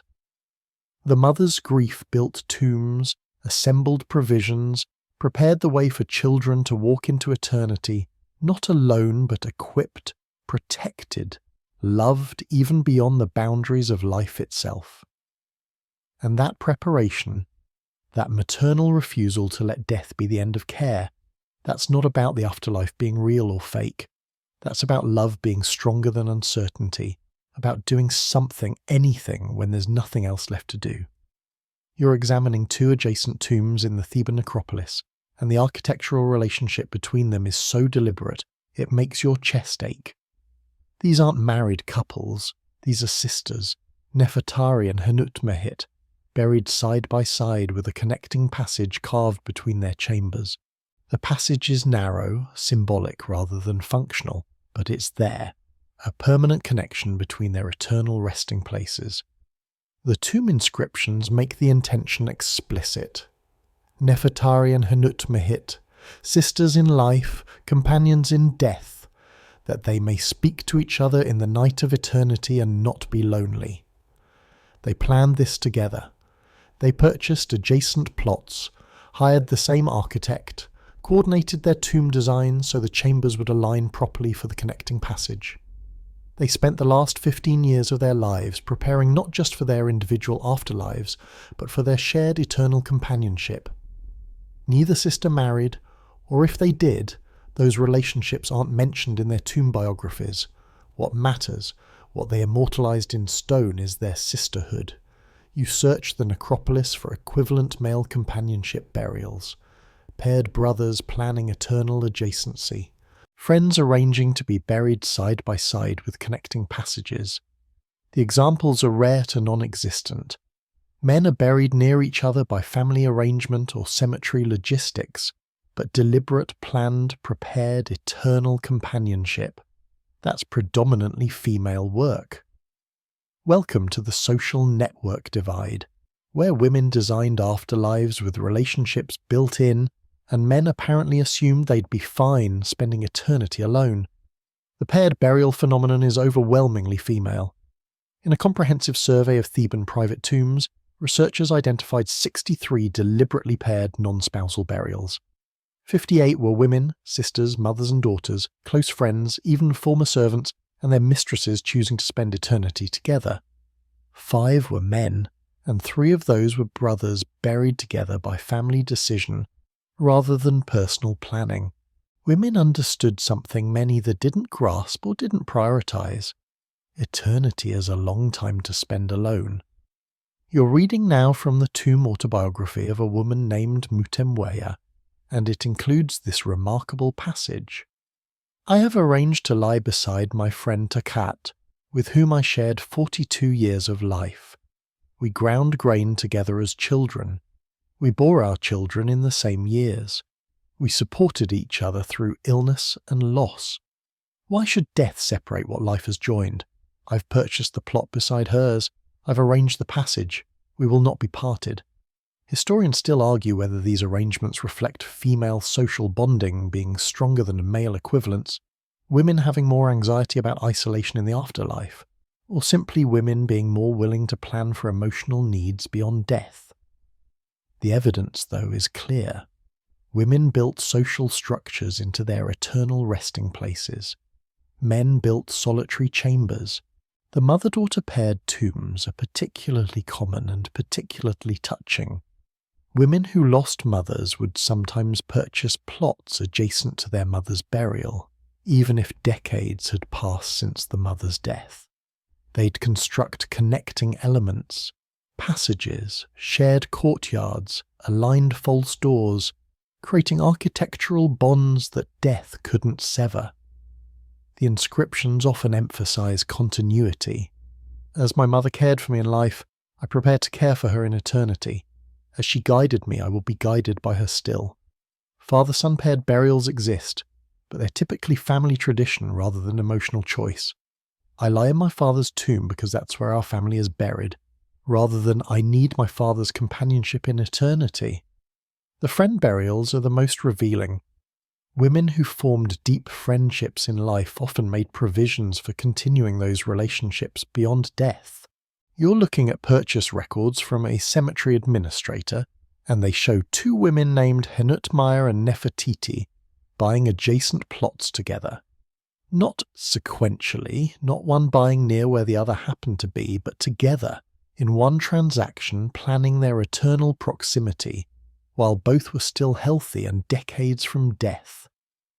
Male friendship tomb pairings are rare enough that when they occur, they're notable exceptions rather than patterns. One example exists of 2 soldiers who served together requesting adjacent burials, but that's professional loyalty, not quite the same as the deep personal bonds women immortalized in stone. The servant-mistress paired burials add another layer of complexity. Some women arrange to be buried near beloved servants, sometimes even incorporating the servant's burial into the mistress's tomb structure. These weren't generic servants in the afterlife arrangements. Those are the Shabti figures. These were specific relationships with specific individuals, valued enough that the women wanted those particular people near them forever. One tomb contains this inscription: "Here lies Lady Toweret, and beside her is Set, her servant for 37 years, her companion, her friend." What society divided in life, death unites in equal rest. The servant's burial, while smaller, contains provisions almost as elaborate as the mistress's. Someone, presumably the mistress, prepared Isette's afterlife with nearly the care she prepared her own.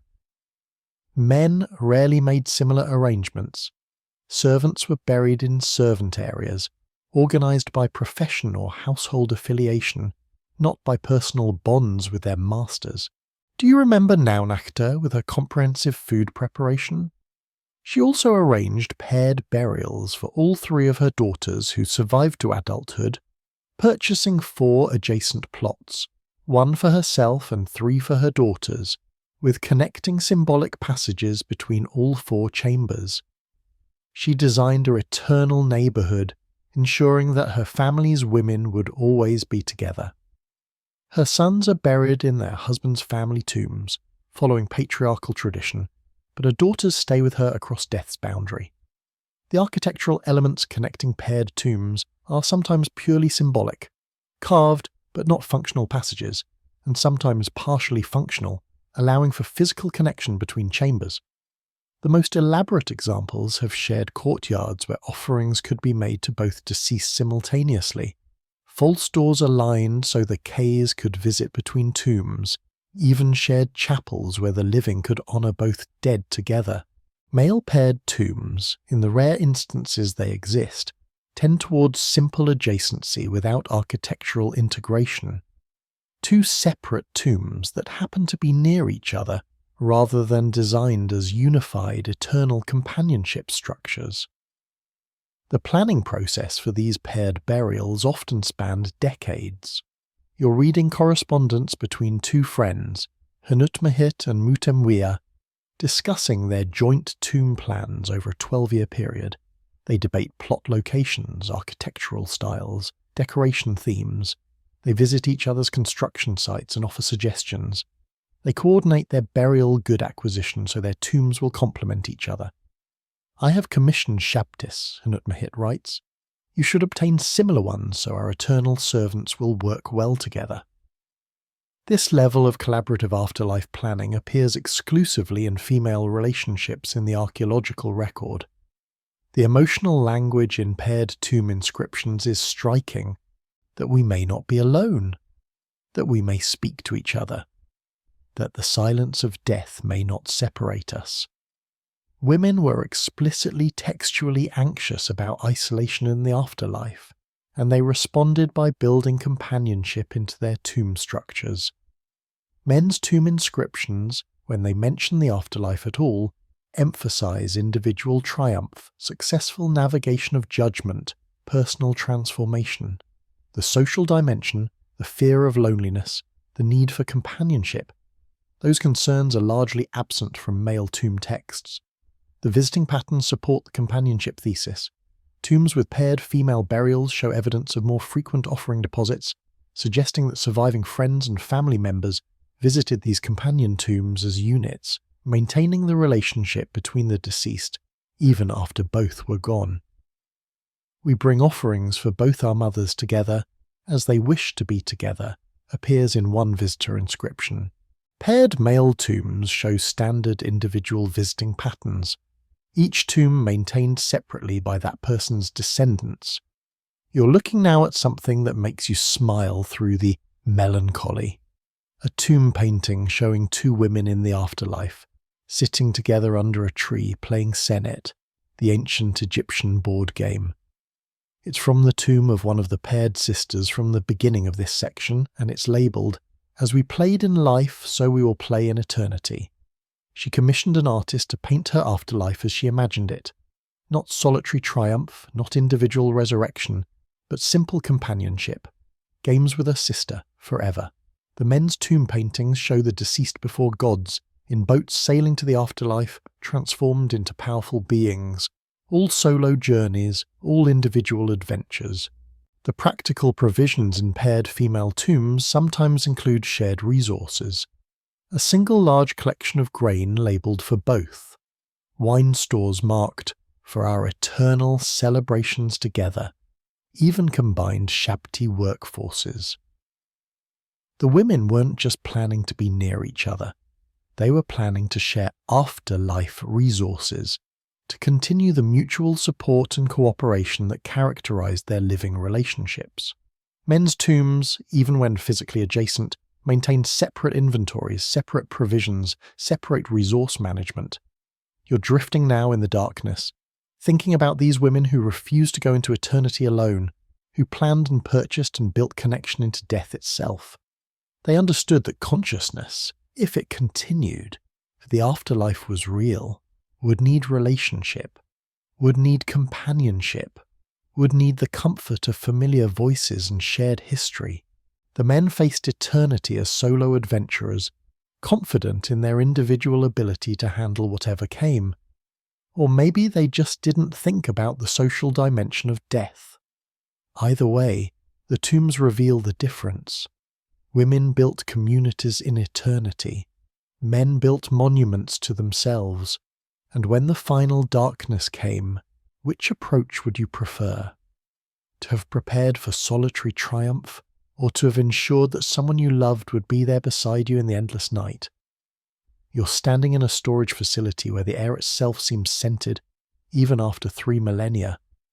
The jars in front of you are sealed with wax and resin, and when the conservators carefully opened one for analysis, the laboratory filled with the ghost of frankincense and myrrh, of cedarwood and cinnamon, of flowers that haven't bloomed in 3,000 years but left their essence preserved in oil and time. This collection belonged to a woman named Nefertiti, the fourth one UV encountered, a merchant's wife who spent 32 years accumulating perfumes and aromatic substances for her afterlife. The inventory is staggering.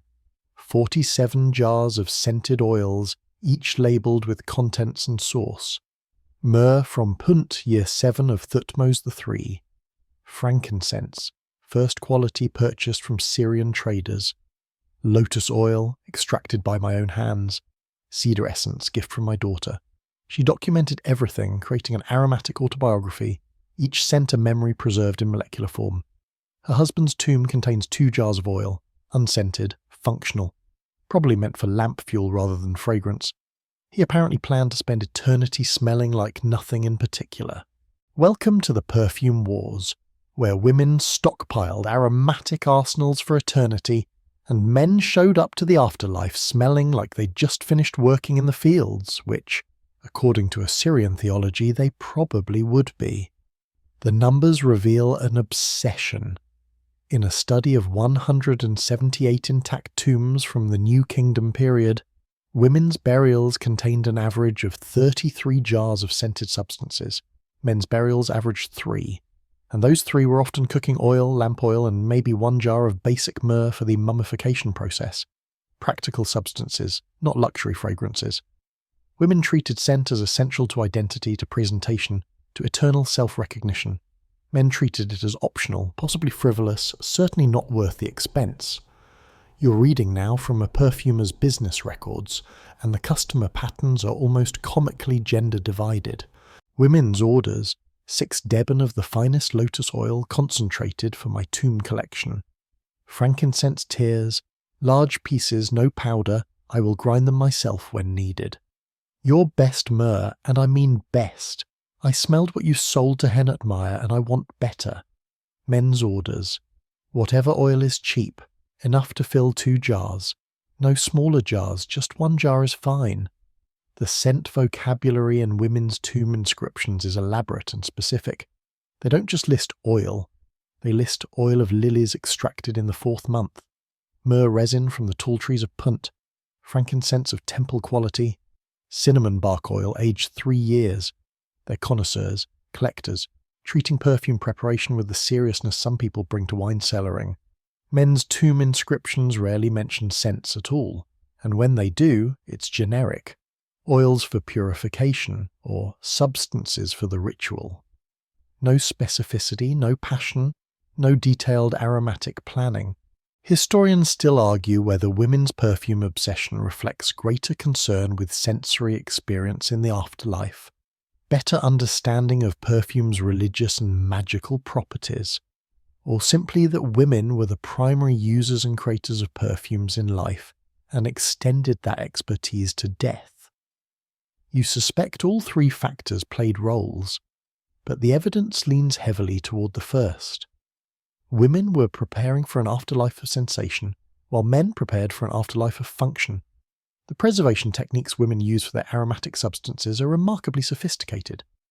You're examining jars sealed with multiple layers: wax, resin, then linen soaked in more resin, then a final wax coat. Some jars were stored in sealed boxes, which were stored in sealed chests, creating multiple barriers against degradation. Chemical analysis shows these preservation methods worked. Some substances retained fragrance for thousands of years. The women who sealed these jars knew exactly what they were doing. Men's oil storage tends toward put it in a jar, seal it once, hope for the best. Do you remember Lady Hanutmahit with the elaborate food collection? Her perfume collection is equally impressive. 53 jars of scented substances organised by type and arranged by usage purpose. She has daily fragrances for ordinary eternity, festival scents for special occasions in the afterlife, and sacred perfumes for approaching the gods. She's planned for an afterlife with enough variety and social complexity that different occasions would require different scents. Her husband has 2 jars of basic oil, probably added to his tomb by a son who thought, "Should Dad have some oil?" Yeah, probably. The personal creation of perfumes adds another dimension. Many women didn't just purchase finished scents, they made their own. Tomb paintings sometimes show women grinding resins, extracting flower essences, mixing oils according to personal recipes. One woman's tomb contains not just finished perfumes, but also raw materials: blocks of frankincense, myrrh tears, dried flower petals, even a grinding stone with aromatic residue still clinging to its surface. She brought her perfume laboratory to the afterlife, presumably to continue creating scents for eternity. Men's tombs contain finished products at best, never the tools and materials for ongoing creation. The gift economy around perfumes is predominantly female. Women gave each other aromatic substances as valuable gifts, and these gifts often ended up designated for tombs. Lotus oil from my sister Henut, too precious to use in life, save for eternity. Frankincense given by my mother on my wedding day, that I may remember her scent beyond death. These women were creating scent-based memory archives, using perfume to encode relationships and moments they wanted to carry forward. Men exchanged perfumes rarely, and when they did, it was transactional rather than emotional. Payment for services, trade goods, not relationship tokens. The religious dimensions of perfume are significant. Incense and aromatic oils were used in temple rituals, in mummification, in offerings to gods. Women who brought extensive perfume collections were bringing the tools of religious participation, ensuring they could continue performing rituals, making offerings, maintaining relationships with the divine in the afterlife. Men brought enough for basic ritual requirements, not for ongoing religious practice across eternity. You're examining now a particularly beautiful set of perfume containers. Alabaster jars carved so thin they're translucent, shaped like lotus flowers and sacred animals, each one a work of art. They belong to a woman named Taweret, and the containers themselves cost more than the perfumes inside. She wanted beauty as well as scent, wanted the visual pleasure of lovely objects alongside the olfactory pleasure of their contents. Her husband's oil jars are functional ceramic with basic stoppers. They hold liquid. That's their entire design philosophy. The layering of scents suggests women thought about aromatic complexity in ways that seem almost modern. Some jars contain mixtures, myrrh and lotus combined, frankincense with cinnamon essence, cedar and rose together. Women were creating custom scent profiles, signature fragrances that expressed individual identity and taste. Men's jars contained single substances, unmixed, basic. The connection between scent and memory is something women seem to have understood intuitively. Multiple tomb inscriptions reference wanting to smell as I smelled in youth, or carry the fragrance of my wedding day, or bring the scent of my garden beyond death. They understood that smell is powerfully linked to memory and identity, that recognizing yourself in the afterlife might require smelling like yourself. Men's tomb texts don't discuss scent and identity at all. Bodies would be preserved, names would be remembered, but the sensory experience of selfhood, not apparently a concern. The aromatics trade records show that women were willing to pay extraordinary prices for exceptional scents. One papyrus documents a woman paying the equivalent of 4 months' household income for a small jar of aged myrrh from Punt. When her husband questioned the purchase, her response was recorded by a gleeful scribe who found it entertaining. "You spend money on beer you will drink once. I spend money on perfume I will wear for eternity. Which is the wiser investment?" You're laughing quietly there in the dark because she had a point, didn't she?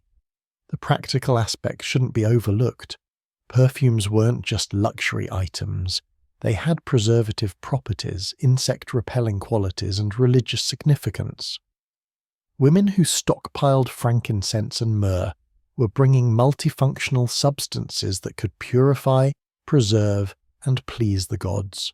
But let's be honest, they also just wanted to smell good forever. Men wanted to get through the afterlife successfully. Women wanted to get through the afterlife successfully while smelling like a garden in spring. Both approaches are valid, but only one involves 47 jars of carefully curated aromatic excellence. You're carefully unfolding a piece of linen so delicate it feels like touching air with substance. The fabric is 3,000 years old and somehow, miraculously, it's still intact, still showing the intricate embroidery work along its border. Lotus flowers in blue thread, golden scarabs, hieroglyphs spelling protective spells, all stitched by hand with thread so fine you need magnification to see individual strands. This garment belonged to a woman named Nefertari. Yes, another one, the name recycled endlessly through Egyptian history, and it's one of 43 complete outfits she packed for the afterlife. 43. Different styles, different qualities, different purposes. Daily wear for ordinary eternity, festival garments for celebrations, ritual clothing for approaching gods, sleeping robes for eternal rest. She'd been collecting and creating these garments for 28 years. Some were commissioned from professional weavers. Some she made herself, the stitches irregular with love and anxiety. Each piece was wrapped separately in protective linen labelled with wearing occasions, stored in cedar chests with aromatic herbs to prevent insect damage. She prepared her eternal wardrobe with the thoroughness of someone planning for an actual life with actual social situations, requiring appropriate dress. Her husband's tomb contains one linen kilt. One. It's nicely made, probably his best one from life, but it's singular. He apparently planned to wear the same outfit for all of eternity's occasions, meeting gods, working fields, attending festivals, just existing. One outfit. Forever. Welcome to the textile divide, where women packed steamer trunks full of clothing options and men brought one good shirt and called it sufficient. The numbers are almost absurd. In a comprehensive textile analysis of New Kingdom tombs, women's burials contained an average of 31 complete garments beyond their mummification wrappings. Men's burials averaged 2.3. That. 3 represents partial garments, scraps, or items so damaged they barely count. Women brought wardrobes. Men brought the clothes on their backs, technically around their mummified backs, and maybe one backup tunic. You're reading now from a weaver's workshop inventory, and the commission patterns reveal everything. Women's orders specify 5 kilts in varying weights for different eternal seasons, 3 festival dresses with embroidered borders, 2 sleeping robes of the softest linen, 4 shawls for cool evenings in the afterlife, should such exist, 1 ceremonial robe with gold thread for approaching Osiris. The orders go on for pages, detailed specifications about thread count, fabric weight, decoration styles, appropriate colours for different afterlife occasions, men's orders, 1 kilt, good quality, standard length. The embroidery is where women's textile preparation becomes art. These aren't just functional garments, they're canvases for protection spells, religious devotion, and personal identity. You're examining a dress with borders completely covered in tiny hieroglyphic inscriptions, each one a protective spell or beneficial phrase. The woman who commissioned this, or created it herself, spent hundreds of hours stitching magic into fabric, turning clothing into wearable prayer. Men's garments, when decorated at all, have simple borders or basic patterns, functional markers of status, not elaborate magical texts. Historians still argue whether women's extensive clothing collections reflect greater anxiety about presentation in the afterlife, better understanding that eternity might involve varied social situations, or simply the practical extension of how women approached clothing in life.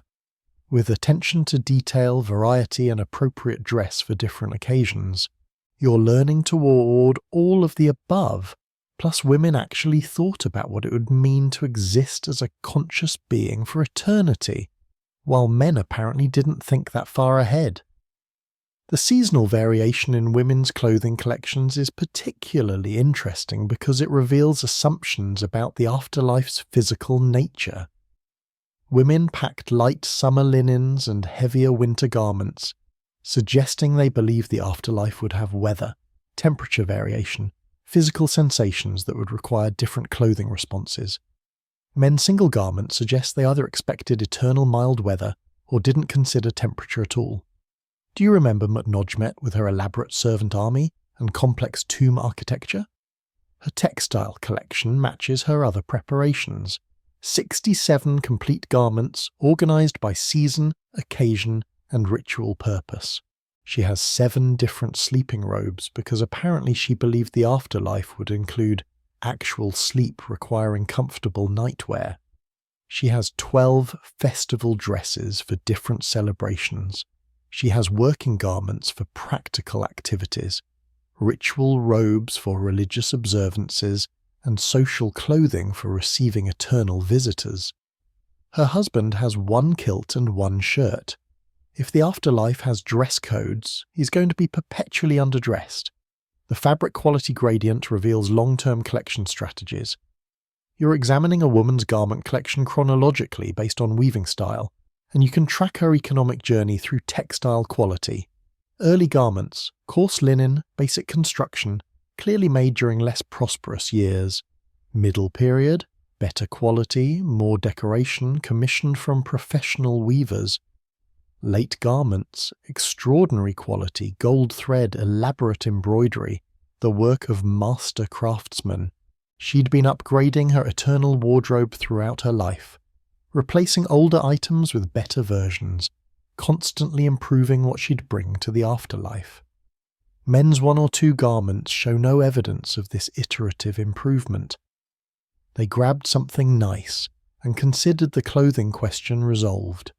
The personal creation of garments adds another layer.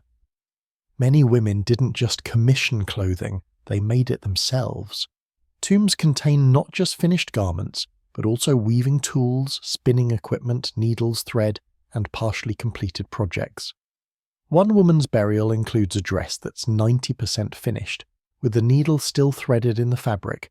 She'd been working on it when she died, and her family included the unfinished project in her tomb, perhaps hoping she'd complete it in the afterlife.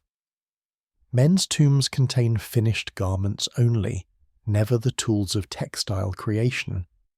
The specific occasions women planned for are fascinating. You're reading labels on wrapped garments. For my first appearance before Osiris, for festivals in the field of reeds, for ordinary days in eternity, for visiting with my mother should we be reunited, for sleeping that I may rest comfortably, for working should labour be required. They anticipated a complex afterlife with varied activities requiring appropriate dress. Men's garment, when labelled at all, for burial. The colour symbolism in women's clothing reveals sophisticated understanding of religious significance. White for purity, red for vitality, yellow for gold and eternal life, green for resurrection, blue for the heavens. Women's wardrobes incorporate all these colours in appropriate contexts. Red garments for vitality-focused rituals, white for purification, green for resurrection festivals. Men's garments are overwhelmingly plain white linen, symbolically pure, yes, but also boring. The size variations suggest women planned for physical changes in the afterlife. Some garments in a single woman's collection are different sizes, smaller ones perhaps representing her youthful body she hoped to regain, larger ones acknowledging her current form. She was preparing for multiple possible versions of her eternal self. Men brought one size and presumably hoped their afterlife body would fit it.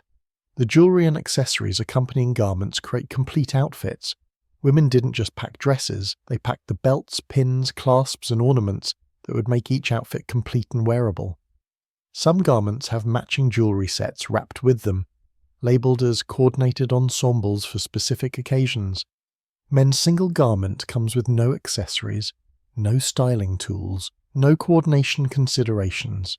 You're examining now a particularly elaborate outfit, a pleated linen dress with a fringe shawl, matching belt, coordinating jewellery, and even the sandals meant to be worn with it. The entire ensemble is wrapped together and labelled, "For my reunion with my husband in the afterlife, that I may look as he remembers me looking on our wedding day." This woman was planning her eternal reunion outfit, choosing clothing that would trigger specific memories and recognition. Her husband brought his one kilt. He'll be delighted to see her, presumably, regardless of what he's wearing. The practical considerations shouldn't be overlooked. Linen is functional fabric, cool, comfortable, practical for hot climates. Women who brought extensive linen wardrobes were preparing for physical existence in the afterlife, for bodies that would sweat and need comfort and require changing clothes occasionally because eternity is a long time to wear the same outfit. Men brought minimal clothing and apparently expected minimal physical existence. The textile storage systems are sophisticated. Women wrapped garments in protective outer linen, added herbs to prevent insect damage, stored everything in sealed chests with aromatic resins, created inventory lists. They were preserving these clothes as carefully as they preserved their own bodies, ensuring that fabric and form would both survive into eternity intact. Men's single garment was usually just in the tomb somewhere, maybe wrapped, maybe not. No particular preservation strategy beyond basic inclusion. You're drifting now, thinking about these women carefully folding dress after dress after dress, wrapping each one, labelling occasions, imagining the eternal life that would require such variety.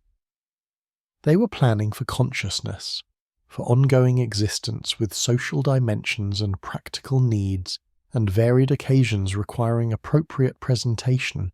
The men brought one good kilt and assumed that would cover all possible eternal situations. And maybe it would. But the women weren't taking chances. They'd learned in life that presentation matters, that different occasions require different approaches, that having options is always better than not having options. So they packed their eternal closets like they were moving to a new country where the climate was uncertain, the social customs unfamiliar, and the duration of their stay would be technically forever. You're holding something that seems impossibly fragile and impossibly resilient at the same time, a wooden harp, its strings long since deteriorated but the instrument itself intact, decorated with inlaid ivory and gold leaf. The sound box is painted with a scene of a woman playing this exact harp in a garden, surrounded by birds and flowering trees. This belonged to a woman named Hanutmahit. You've lost count of which Hanutmahit this is, maybe the 7th, and it's one of 3 musical instruments she brought to the afterlife. 3, a harp, a lute, and a set of clappers used for rhythm in religious ceremonies. She also brought sheet music, if you can call it that. Papyrus scrolls with musical notation, song lyrics, hymns to various gods, even what appears to be a personal composition labelled "Song for My Entrance into Eternity" to be played upon my arrival. She composed her own afterlife entrance music. She brought the instruments to perform it. She prepared for an eternity that would include sound, rhythm, melody, music as a component of ongoing existence. Her husband's tomb contained silence. No instruments, no music notation, nothing. He apparently expected the afterlife to provide its own soundtrack, or maybe he just never considered whether eternity would include music at all. Welcome to the final preparation divide. Women brought art, music, entertainment, and beauty into death, while men brought the essentials and assumed aesthetics would take care of themselves. The musical instrument statistics are stark. In a survey of 347 private tombs from the New Kingdom through late period, 106 contained musical instruments. 98 of those tombs belonged to women, 8 belonged to men, and 6 of those 8 were professional musicians whose instruments were work tools rather than afterlife entertainment choices. Women understood that eternity might be long and possibly boring without something to do, something to create, something to fill the endless hours with beauty and sound. Men apparently never considered the entertainment question. You're reading now from the tomb biography of a woman named Nefertari, a different one, always a different one, who held the title Singer in the Temple of Amun. Her tomb contains 5 instruments, 2 harps of different sizes, a lute, a drum, and a sistrum, the ritual rattle used in religious ceremonies. She also brought extensive musical notation, instruction texts for playing techniques, and a collection of hymns spanning religious and secular repertoire. This woman was preparing to continue her musical career in the afterlife, to keep performing, creating, participating in the sonic dimension of eternity. Her husband was a scribe. He brought writing equipment, papyrus, ink, reed pens, suggesting he also expected to continue his profession beyond death. So men did prepare for ongoing work, ongoing identity, ongoing purpose. They just didn't prepare for beauty, entertainment, or the aesthetic dimensions of eternal existence. Historians still argue whether women's inclusion of musical instruments reflects their roles as primary music makers in Egyptian society, greater anxiety about eternal boredom, or simply more holistic thinking about what constitutes a life. Work, yes, but also art, beauty, pleasure, creation. The evidence suggests women thought about quality of eternal existence, not just the fact of continued existence. The song inscriptions are particularly revealing. Women's tomb walls sometimes include complete song lyrics, hymns to be sung, musical directions for performance. One tomb contains this beautiful inscription: "Song to be sung by my daughter at my tomb on festival days, that the sound of her voice may reach me in the field of reeds, and I may know I am remembered." She's planning not just for her own musical performance, but for music to connect the living and the dead, to maintain relationships across the boundary through shared sound. Men's tombs contain prayers and spells meant to be recited, but rarely music meant to be performed for pleasure or connection. The variety of instruments in women's tombs suggests they expected varied musical situations. Small hand drums for personal rhythm keeping, clappers for religious ceremonies, harps and lutes for entertainment and personal enjoyment. Women weren't just bringing one instrument, they were bringing ensembles, preparing for different musical needs and occasions. The 8 men with instruments brought one each, usually the instrument they played professionally in life. Do you remember the paired sisters who planned to spend eternity together? Their tombs both contain musical instruments. One sister has a harp, the other has a lute. The placement suggests they plan to play together to make music as a shared eternal activity. The tomb painting shows exactly this. The 2 sisters in the afterlife, one playing harp, one playing lute, creating harmony together beyond death. You find no equivalent male companion burials planning eternal jam sessions. The non-musical artistic items follow the same pattern. Women's tombs contain gaming boards, senet, hounds and jackals, other strategy games, presumably for eternal entertainment.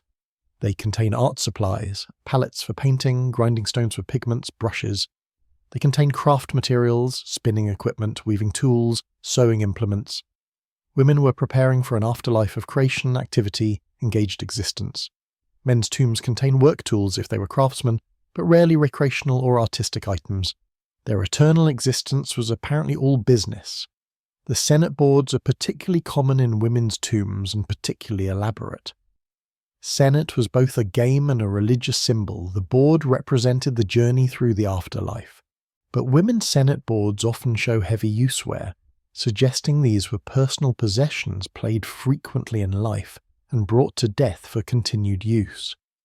They weren't just religious symbols, they were actual games for actual playing. Men's Senate boards, when present, tend to be formal funerary versions, unused, purely symbolic. The craft continuation is beautiful when you think about it.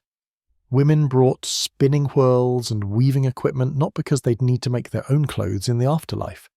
They'd already packed extensive wardrobes, but because they enjoyed the activity, found meaning in creation, wanted the option to make beautiful things for eternity.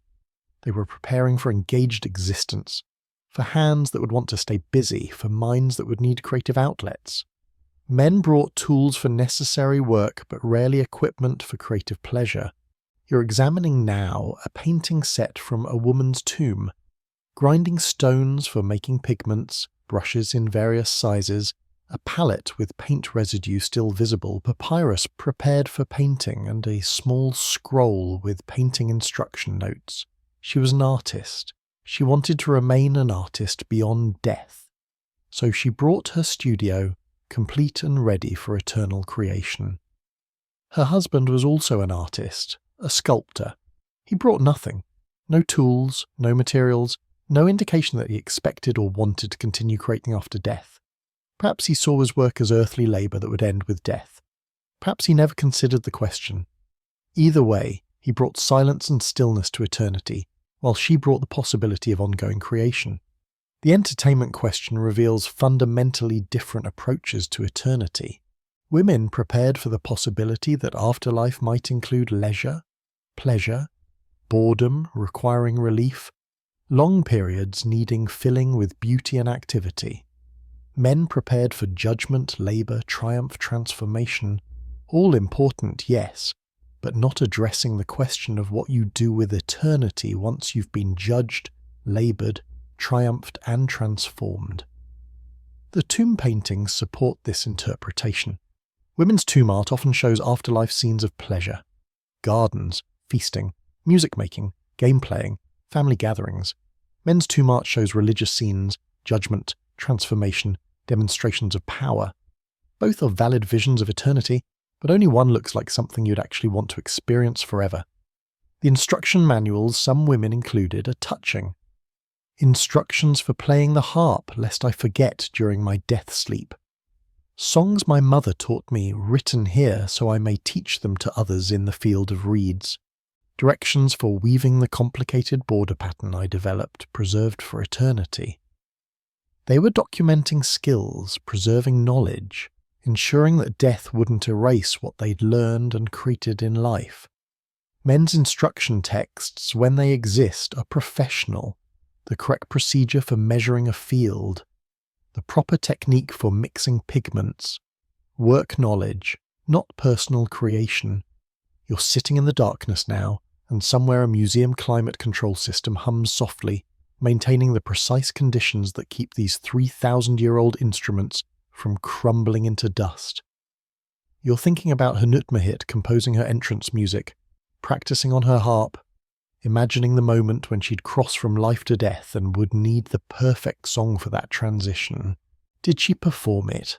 Is there some version of an afterlife where she arrived playing her harp, her own composition announcing her presence to the gods? Or did the instruments simply decay in her tomb, the music never played, the silence absolute? Either way, she prepared. She brought beauty, possibility, the tools of creation and pleasure. She refused to go into eternity empty-handed, carrying only essentials. She brought her art, her music, her capacity for joy, her expectation that existence, even eternal existence, should include moments of beauty and sound. Her husband brought himself and assumed that would be enough, and maybe it was, but her approach seems wiser, doesn't it? Better to bring the harp and not need it than to need the harp and not have it. Better to prepare for an eternity of beauty than to assume eternity will be beautiful without any effort on your part.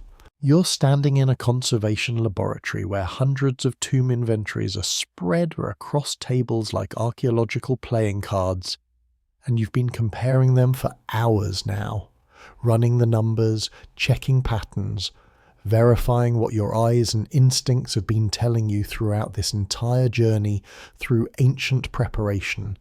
The women prepared more, significantly, measurably, undeniably more. The comprehensive analysis is stunning. Across every category, textiles, food, cosmetics, amulets, servants, architecture, everything. Women's tombs contain roughly 60% more items than men's tombs when controlled for social class and wealth. 60%. That's not a small difference, not statistical noise, not sampling bias. That's a pattern so consistent across 3,000 years of Egyptian history that it might as well be a law of nature. Women prepared for the afterlife approximately 1.5 times more thoroughly than men. The numbers break down like this. In a match pair analysis of 247 married couples buried in the Theban necropolis, women averaged 372 separate preparation items. Men averaged 233.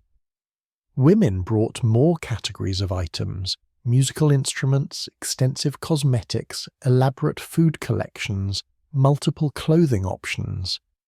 Men brought standard packages, the essentials, the requirements, the bare minimum to get through eternal judgment and labour. You're reading now from a comprehensive archaeological survey conducted across multiple sites, time periods, and social classes, and the pattern holds everywhere. New Kingdom, late period, Ptolemaic era, doesn't matter. Upper class, middle class, working poor, doesn't matter. Thebes, Memphis, provincial cemeteries, doesn't matter. Everywhere archaeologists look, women prepared more extensively, more carefully, more thoroughly than men. Historians still argue about why. Whether it reflects differential anxiety, different cultural expectations, more time available for preparation, better organisational skills, or fundamentally different relationships with mortality. The arguments continue, the theories multiply, the debates rage on. But the evidence doesn't change. The women prepared more. The time investment differentials are equally stark.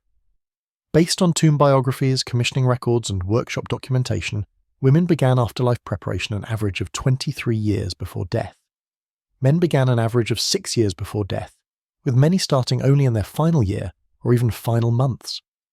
Women spent decades accumulating, planning, organising. Men spent months grabbing what seemed necessary. The cost analysis reveals that women typically spent between 35 and 60% of their lifetime discretionary income on afterlife preparation. Men spent between 8 and 20%. Women were investing in eternity at rates 3 to 5 times higher than men. They were directing substantial resources toward death preparation, while men directed those resources elsewhere: property, business investments, immediate consumption. Were the women wiser or more fearful? Were the men confident or negligent? The tombs can't answer those questions. They can only show what was actually done, and what was done is clear. Women prepared as if the afterlife were real and demanding. Men prepared as if it would probably work out somehow. The quality gradients tell stories of long-term planning. You're examining a woman's complete tomb inventory chronologically, tracking acquisition dates, and you can see her preparation arc. Started simple at age 27 with basic amulets and some linen. Expanded at 35 after her first child's birth made mortality suddenly real. Accelerated at 43 when her mother died and she inherited some preparation items. Intensified at 52 when her own health declined, and death became a near rather than distant prospect. By her death at 61, she'd accumulated an inventory that would take archaeologists 3 months to catalogue. Her husband's preparation arc: nothing, nothing, nothing. Sudden panic buying in the last year of life. The emotional labour of preparation is something the statistics can't quite capture, but the artefacts reveal. Every carefully wrapped package, every labelled jar, every organised chest represents hours of thought, planning, anxiety management, hope maintenance. Women perform this emotional labour continuously over decades. The constant awareness that death was coming and needed preparing for. The ongoing management of mortality anxiety through practical action. Men largely avoided this emotional labour until death was imminent, then compressed it into frantic final preparations. Do you remember all the women you've encountered on this journey? Nefertari with her 3-room tomb and escape routes. Hinutmahit with her elaborate food stores, Mutemwia with her extensive cosmetics, Taweret with 347 amulets, Mutnodjemet with her servant army, the sisters planning eternal companionship, the mothers preparing for dead children. Every one of them spent years, decades engaged in the work of preparing for death while men around them were, what? Living more fully in the present? Avoiding uncomfortable thoughts, trusting that things would work out? The cultural explanations are complex. Some scholars argue that women's preparation thoroughness reflects their exclusion from public life and achievement, channeling their energies into the one arena where they had control, their own deaths. Others argue it reflects women's roles as household managers, treating the afterlife as the ultimate household to be provisioned and organised. Still others suggest women simply took religious teachings more seriously, believed more deeply, feared more thoroughly. All those explanations probably contain truth. But there's something else too. Something the artifacts whisper if you listen carefully enough. Women understood that preparation itself was a form of control in an uncontrollable situation. Death was coming, inevitable, unstoppable, terrifying. You couldn't prevent it, but you could prepare for it. And in that preparation there was agency, power, a way of asserting that you weren't just a passive victim of mortality, but an active participant in your own eternal destiny. Men seemed to approach death with a kind of philosophical acceptance or denial that required less physical manifestation. They'd face it when it came, deal with it in the moment, trust in their ability to navigate whatever challenges the afterlife presented. It's not that they didn't care. The religious texts they commissioned, the prayers they had inscribed, the spells they included proved they cared deeply. They just didn't express that care through extensive material preparation. The practical outcomes are unknowable. Did the women's thorough preparation actually help them in the afterlife? Did the men's minimal preparation disadvantage them? The tombs hold no answers to those questions because the tombs only tell us about preparation, not results. We can see what people brought to death, but we can't see whether it mattered once they got there. What we can see is that preparation itself mattered to the people doing it. The women who spent 30 years accumulating afterlife supplies found meaning, control, and purpose in that accumulation. The activity itself was valuable. It gave structure to mortality anxiety, transformed fear into action, provided concrete tasks in the face of existential terror. The gender divide isn't really about who prepared better. It's about different ways of handling the fundamental human problem of mortality. Women chose preparation, accumulation, detailed planning. Men chose trust, last-minute action, faith that things would work out. Both approaches have merit. Both represent valid ways of being human in the face of death. But the archaeological record is unambiguous about which approach produced more stuff. The women prepared more extensively, more carefully, more thoroughly across every measurable dimension. 60% more items, 3 times the time investment, 5 times the financial commitment, more categories, more quality, more thought, more care, more everything.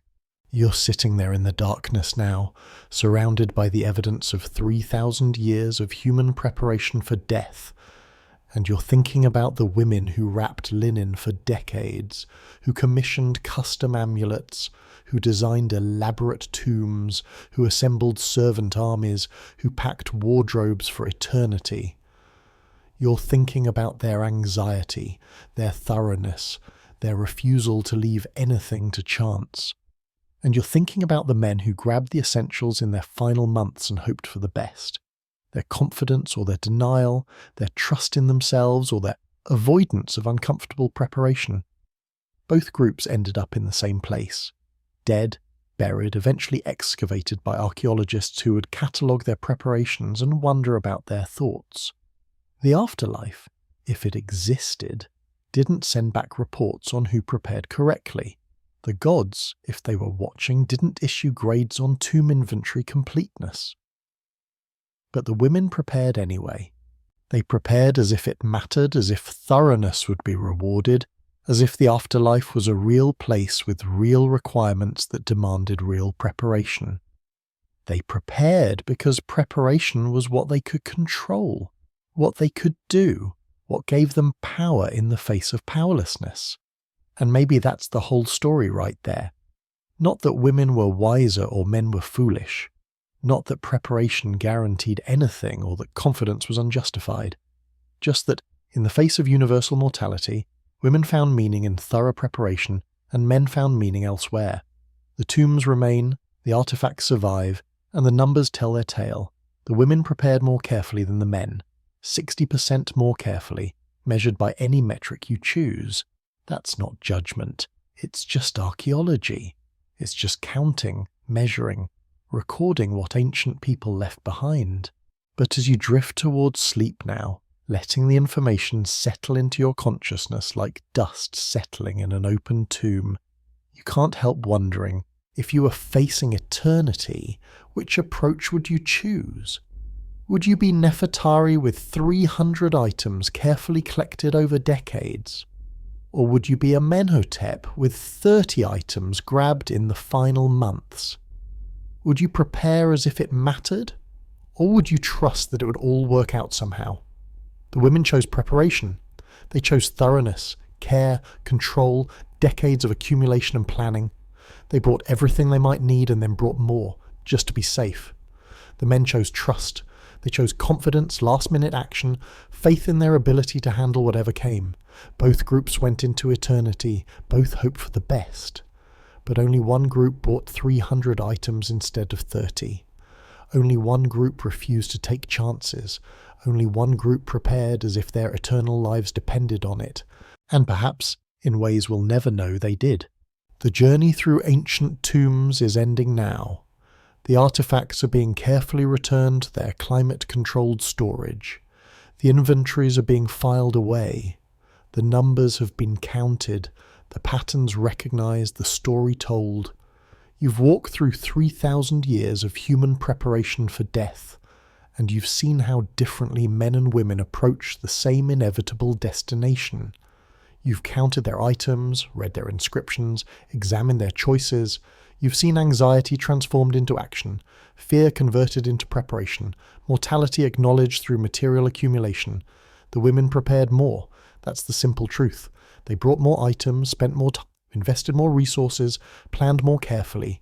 They prepared for an afterlife that was complex, demanding, social, sensory, an eternity that would require clothing and food and music and companionship and protection and beauty.